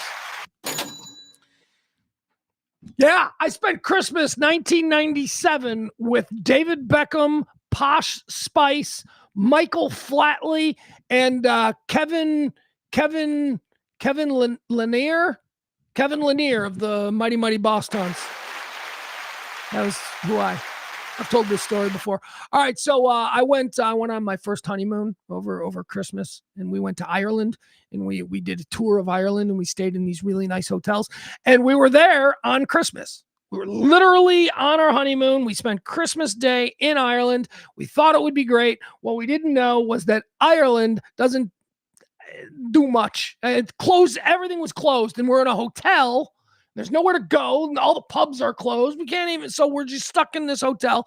Luckily, it was our honeymoon, and we were staying in like the nicest hotel in Dublin. It was a small like boutique hotel, probably with like maybe 50 rooms or something. So what they did at the hotel on Christmas was they just, closed everything up. And if you were staying there, they opened up the bar and they put a big feast in the cool bar room. And everybody who was staying there just hung out. They had movies. They were showing movies in another room for kids. And it was very nice. It was very nice. And basically every celebrity who was in Dublin on Christmas was staying at that hotel. David Beckham and Victoria, they were, I don't even think they were married yet, but this was also the weekend that the movie Spice World opened. Do you remember the movie Spice World? It was the Spice Girls movie. Well, that movie opened in England on this very weekend, Christmas weekend, and it was absolutely insane to be a Spice Girl in England. They were everywhere. So Victoria and David Beckham decided that for Christmas they would go run off and just spend quietly in Ireland, in Dublin. So just to get away from all the craziness. So that's where they were. And me and my first wife at the time were just like the two Americans. And we find the one other American, and it's a black dude with dreadlocks, and he seems cool. So we start drinking with him and all that. Turns out he's in the Mighty Mighty Boss Tones. Remember that band? So we're hanging out with him. And yeah, that was fun. And then another dude, he comes and he sits down like a couple of stools down, but there's stools in between. So it's like he could sit with us, but he's not sitting with us, but he could. And all of a sudden, everybody starts kind of getting quiet and all that shit. And people are like coming around, and we see people wanting to get autographs with this guy. And I'm like, who the fuck is this guy? And the dude from the Mighty Mighty Boss Tones goes, that's David Beckham. He's a soccer player. And I go, huh? Never heard of him. Posh never came down. Posh, I would have known because the Spice Girls were big. She never came down. She never, but David did. David came down. He sat at the bar, and me and the dude from the Mighty Mighty Boss Tones, we called him over, and he was down there. I'm like, hey, so you're a soccer player? And he's like, yeah. He loved that we were Americans and didn't know who the fuck he was. I had a whole conversation with David Beckham over beers on Christmas Day, 1997. And then like 2 years later, he's one of the biggest stars in the world. All right. Never met Posh, though. Michael Flatley was also there. You know, the Riverdance guy. We didn't talk to him, though. We didn't get to see him, but he was there. We didn't get to see Posh. But it was me, the dude from the Mighty Mighty Boss Tones, the black guy. Go watch the Mighty Mighty Boss Tones video right now on YouTube.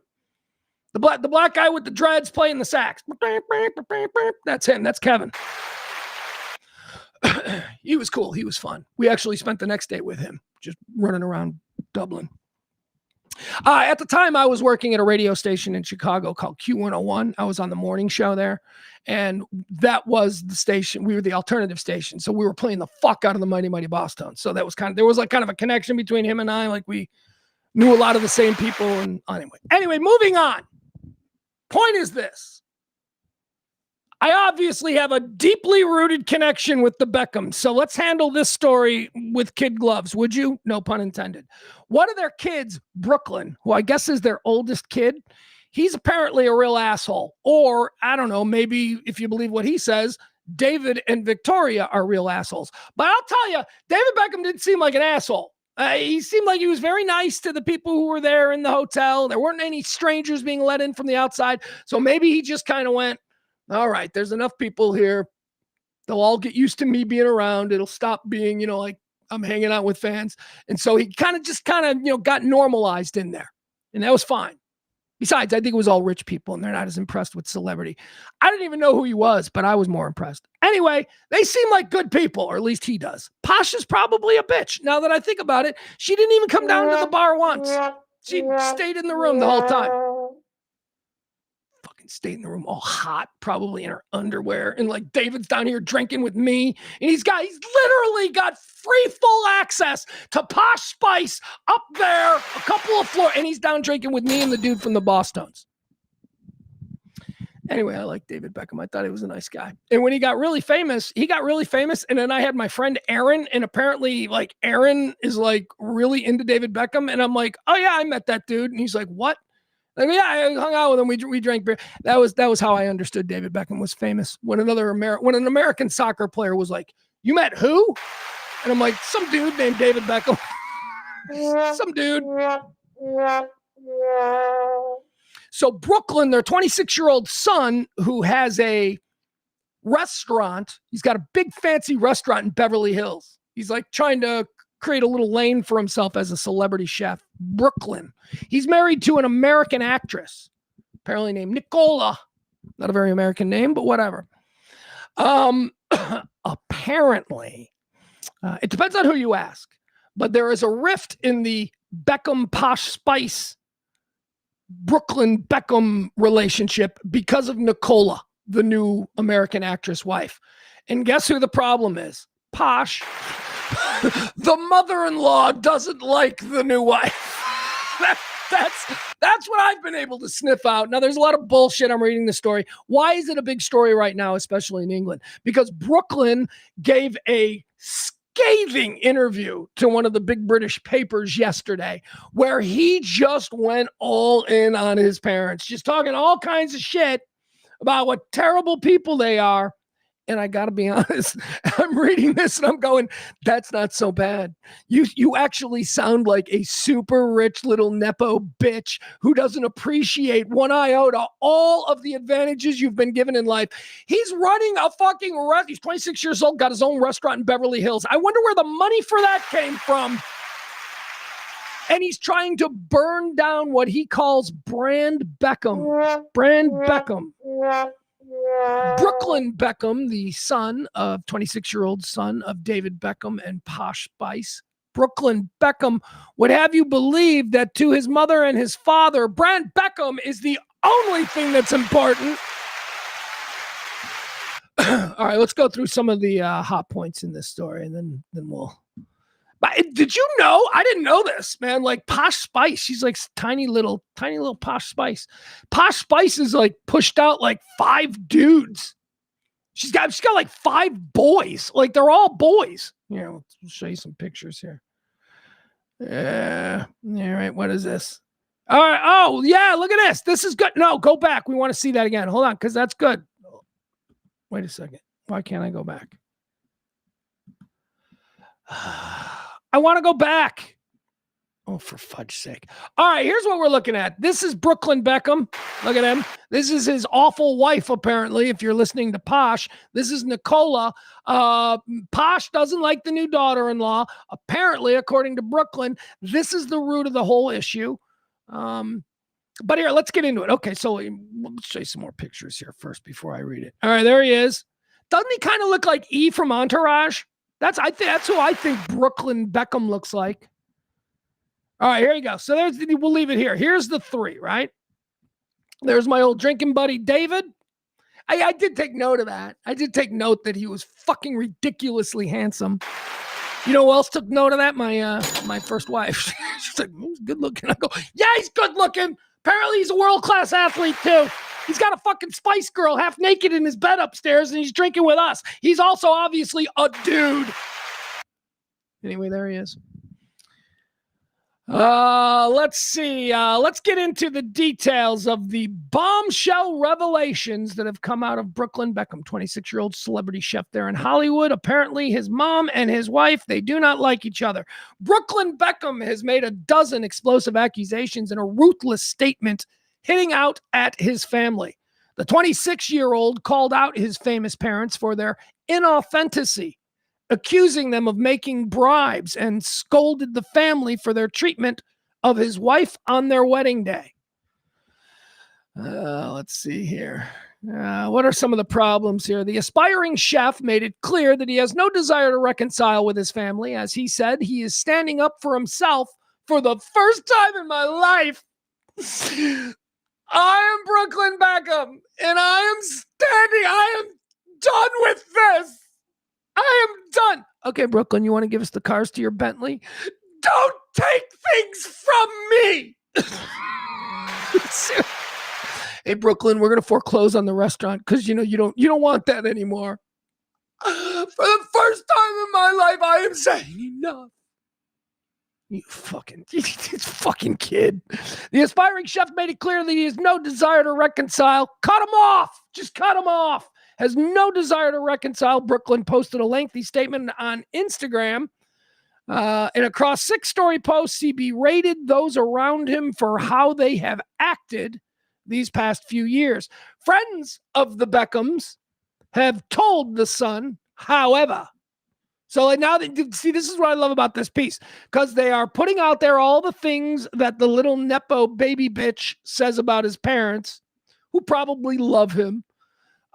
He's saying all these, but I do, come on. Let's, many things can be true at once, right, people?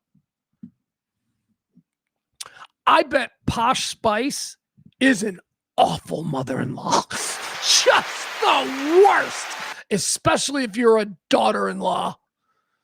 You know what I mean? Posh Spice is your mother-in-law. Oh my God. Her whole brand is that she's a stuck-up hot bitch.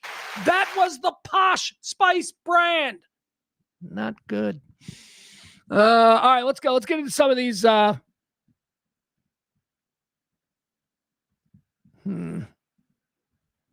at that. That's the wedding dress. Isn't that pretty? Yeah, a pretty little wedding dress. Hold on. We'll look at some more pictures.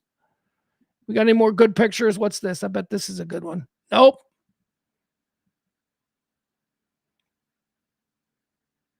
Oh, yeah, let's look at these. All right, here they are in happy times. This seems to be the whole family. It's David and Posh, Nicola, and E from Entourage, who is apparently the daughter of Posh Spice and David Beckham. All right, let's get to some of these. Let's get to some of these accusations, these scathing accusations. They're such terrible parents. He says they have controlling narratives. I just want to start with the first thing that needs to stop: the controlling narratives. Well, they're your fucking parents, man. They're always going to have opinions on everything. And it sounds like your parents are paying for almost everything, so I would expect them to be allowed to speak freely. One of Brooklyn's major issues with the Beckhams is how they believe his wife, Nicola, is controlling his life. He categorically denied the claims and instead blasted David and Victoria for being the ones trying to control him. Brooklyn said, "The narrative that my wife controls me is completely backwards. I've been controlled by my parents for most of my life. I grew up with overwhelming anxiety." Yes, just like most children, your life, most of it was controlled by your parents. You're 26 fucking years old. You've only been 18 for 8 of those years. So yeah, most of your life was controlled by your fucking parents. My whole life. I remember when I was 12, I wanted to move to Africa with my friend, and my mom said I couldn't. Moron. For my entire life, my parents have controlled narratives in the press about our family. Well, yeah, they're celebrities. That's how it works.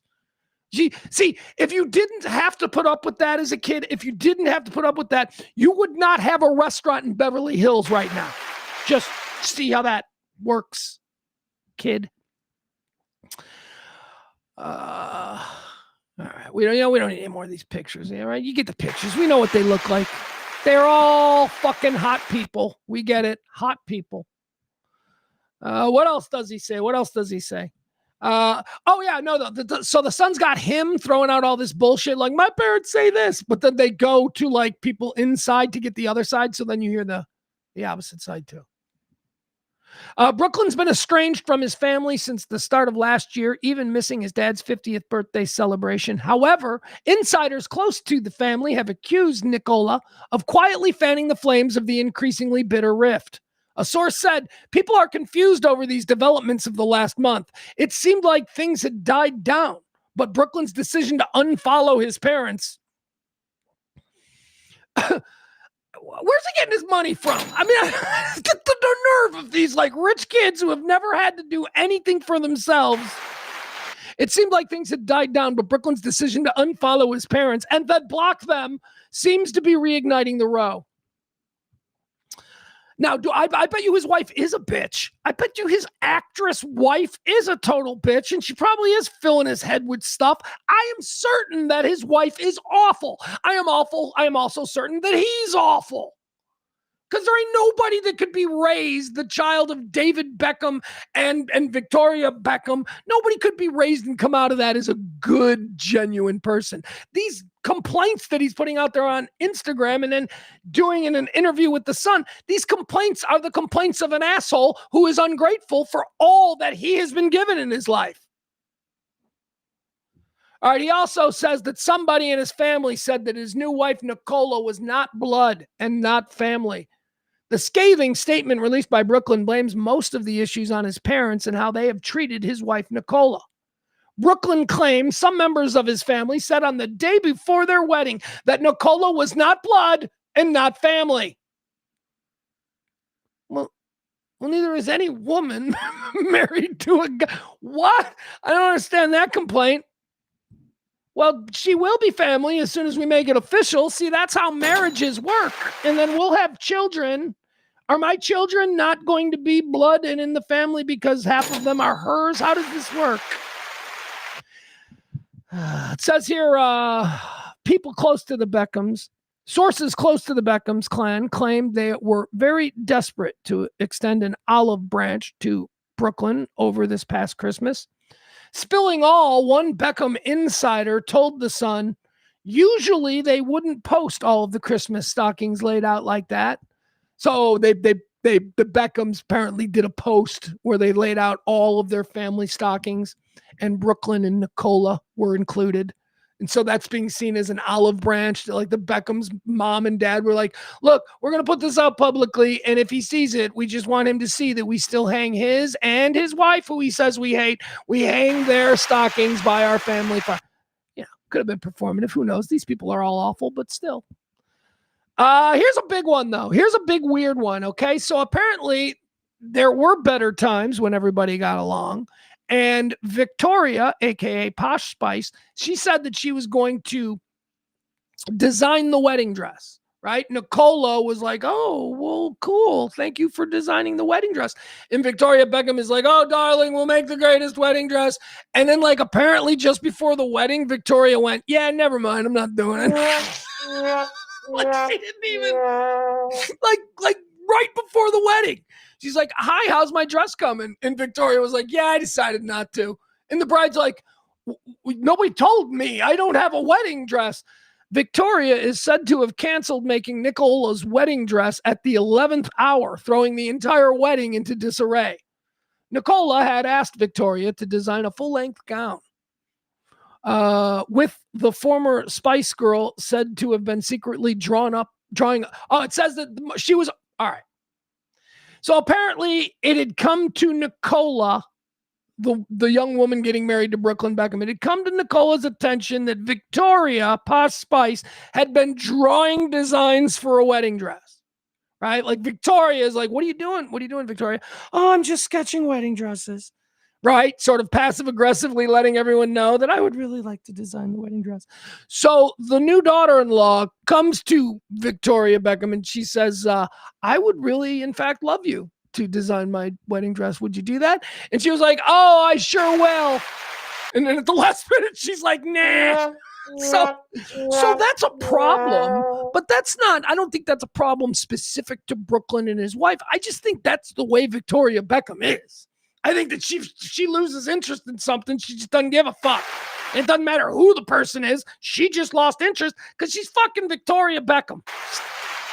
Her whole life has been just one fucking water slide ride. All right, what else do we have here?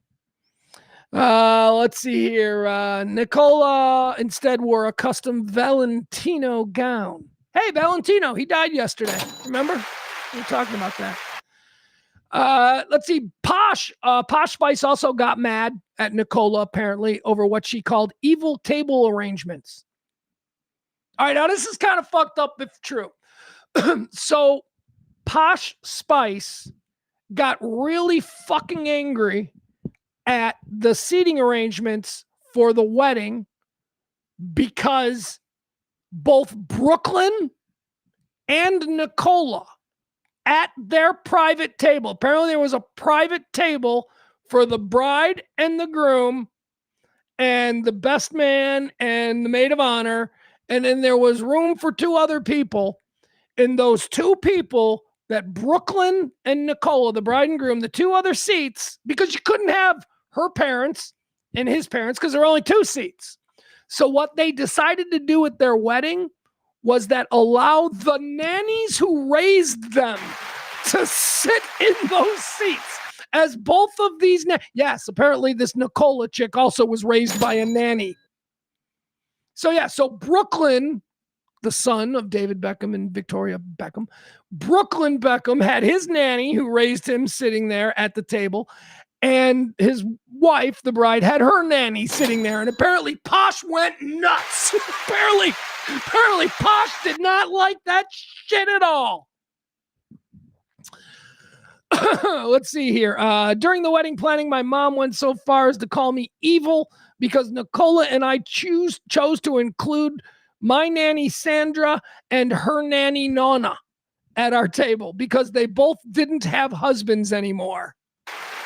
So they got these two nannies that raised them. These kids fucking love these nannies, much to the chagrin of the mother, the wealthy mother and father who dumped the kids off on the nannies.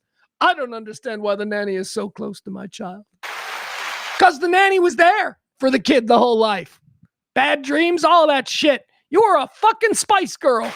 You think you were there at 4 o'clock in the morning and little Brooklyn had a nightmare? No. You know who was? The live-in nanny. And that's why the live-in nanny gets to sit there. Anyway, Posh didn't like that. So that's a big problem. Oh, here's another weird thing that Posh did according to the Sun. And this is weird. And it's extra weird that now you've got her son putting it out there. Like, how weird is this, right, people? Because, like, the Sun, when I tell you what happened, the Sun shouldn't be like, this is weird. Like you think the Sun would be like, there's nothing wrong with that. No, it's totally normal. And my mom's a Spice Girl. I mean, come on, it's cool. It doesn't mean anything. But no, the Sun's reaction to what Posh did during the first dance, the Sun's reaction is, isn't this weird, folks? This is my mom. Isn't she fucking weird? I mean, I was made very uncomfortable by it. So here's what happened during the first dance while Brooklyn Beckham is dancing with Nicola, his bride. You know how they do it. Oh, and by the way, somebody important is singing. Who was it? Some like famous guy. Because of course there was like a super famous guy. Yeah, it was when Elton John began to sing our first dance. Like it was somebody like that. Because obviously David Beckham and Victoria Beckham. Anyway.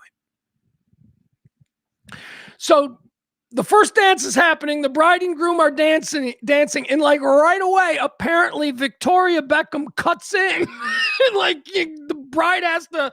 All right, I guess we're not going to get a first dance. And then Victoria Beckham begins grinding on her son in front of everybody. He again spoke about how Victoria hijacked their first dance by performing inappropriate moves, which left him embarrassed. Part of the statement detailed, in front of our 500 wedding guests, including Mark Anthony. Oh, Mark Anthony. That was it. J-Lo's husband. Mark Anthony was the wedding DJ. In front of our 500 guests, Mark Anthony called me to the stage where in the schedule was planned to be my romantic first dance with my new wife. Just then my mom was waiting to... All right, so mom came. She danced very inappropriate. Mom cut in. She danced very inappropriately on me in front of everyone. I've never felt more uncomfortable or humiliated in my entire life. That's a fun one. That's your mom is Posh Spice. See, that's, you know what? That's unfortunate for that kid. That kid doesn't know how hot his mom is. Has no idea how hot his mom is. Anyway, there's a whole bunch more, but I'm done. I'm done going through that shit. Okay, what else? Oh, here's something. This came from the Phoenix Suns Brooklyn Nets game last night. This is kind of funny. And it's funny because it's my least favorite player in the NBA. I don't know if you guys know who Grayson Allen is, but he's an asshole. I can't stand him. He looks like Ted Cruz. We've always said that he looked like Ted Cruz. He used to be a Milwaukee Buck, and we Bulls fans, we hated Grayson Allen. And there were a whole bunch, this is going back years, there was a whole bunch of, Ted Cruz, like they call him Ted Cruz. Well, guess what? Last night during the game, somebody else noticed how much Grayson Allen looks like Ted Cruz. Grayson Allen, I can't look at him and not think of Ted Cruz. Man, that is an incredible. You are spot on. I'm not Mr. Politics or anything. I don't want to get into that, but that guy, that's a young Ted Cruz to me. All righty, sir. I think Ted should feel good about that. Yeah, that was my Grayson. Grayson doesn't feel good about it, though. All right. Who cares if Grayson feels good? He's one of the most reprehensible players I've ever seen in the NBA. I hate that fucking guy. I'm sorry. I just hate him. All right, guys, that's going to do it. I think we are out of showtime. We got other things that we can do, but it's 3 o'clock and I got to be, or it's 4 o'clock and I got to be somewhere. So here's what we're going to do. I'm going to remind you that today was a great day in the world of the Rant. Why? Because we had a brand new, first time ever executive producer. Phoebe. Thank you to Phoebe. How do you get to be the executive producer? Well, you drop a little tip. You drop something in either the Venmo or the Cash App, and you help this kind of talk radio, the kind of talk that doesn't carry water for the right or the left. It just tries to amplify and promote the ideals of, us, the regular people, the people who can still do business together. We don't have to agree with everything. one another says, but we know that it isn't going to get us banned from Thanksgiving. We are normal people, the normal 70, every day around about noon, we do this show. Drop a little something to support this kind of talk radio, and I promise that I will show up again tomorrow and give you the best damn show that I am capable of doing. I love you all. Thank you so much. We'll see you tomorrow.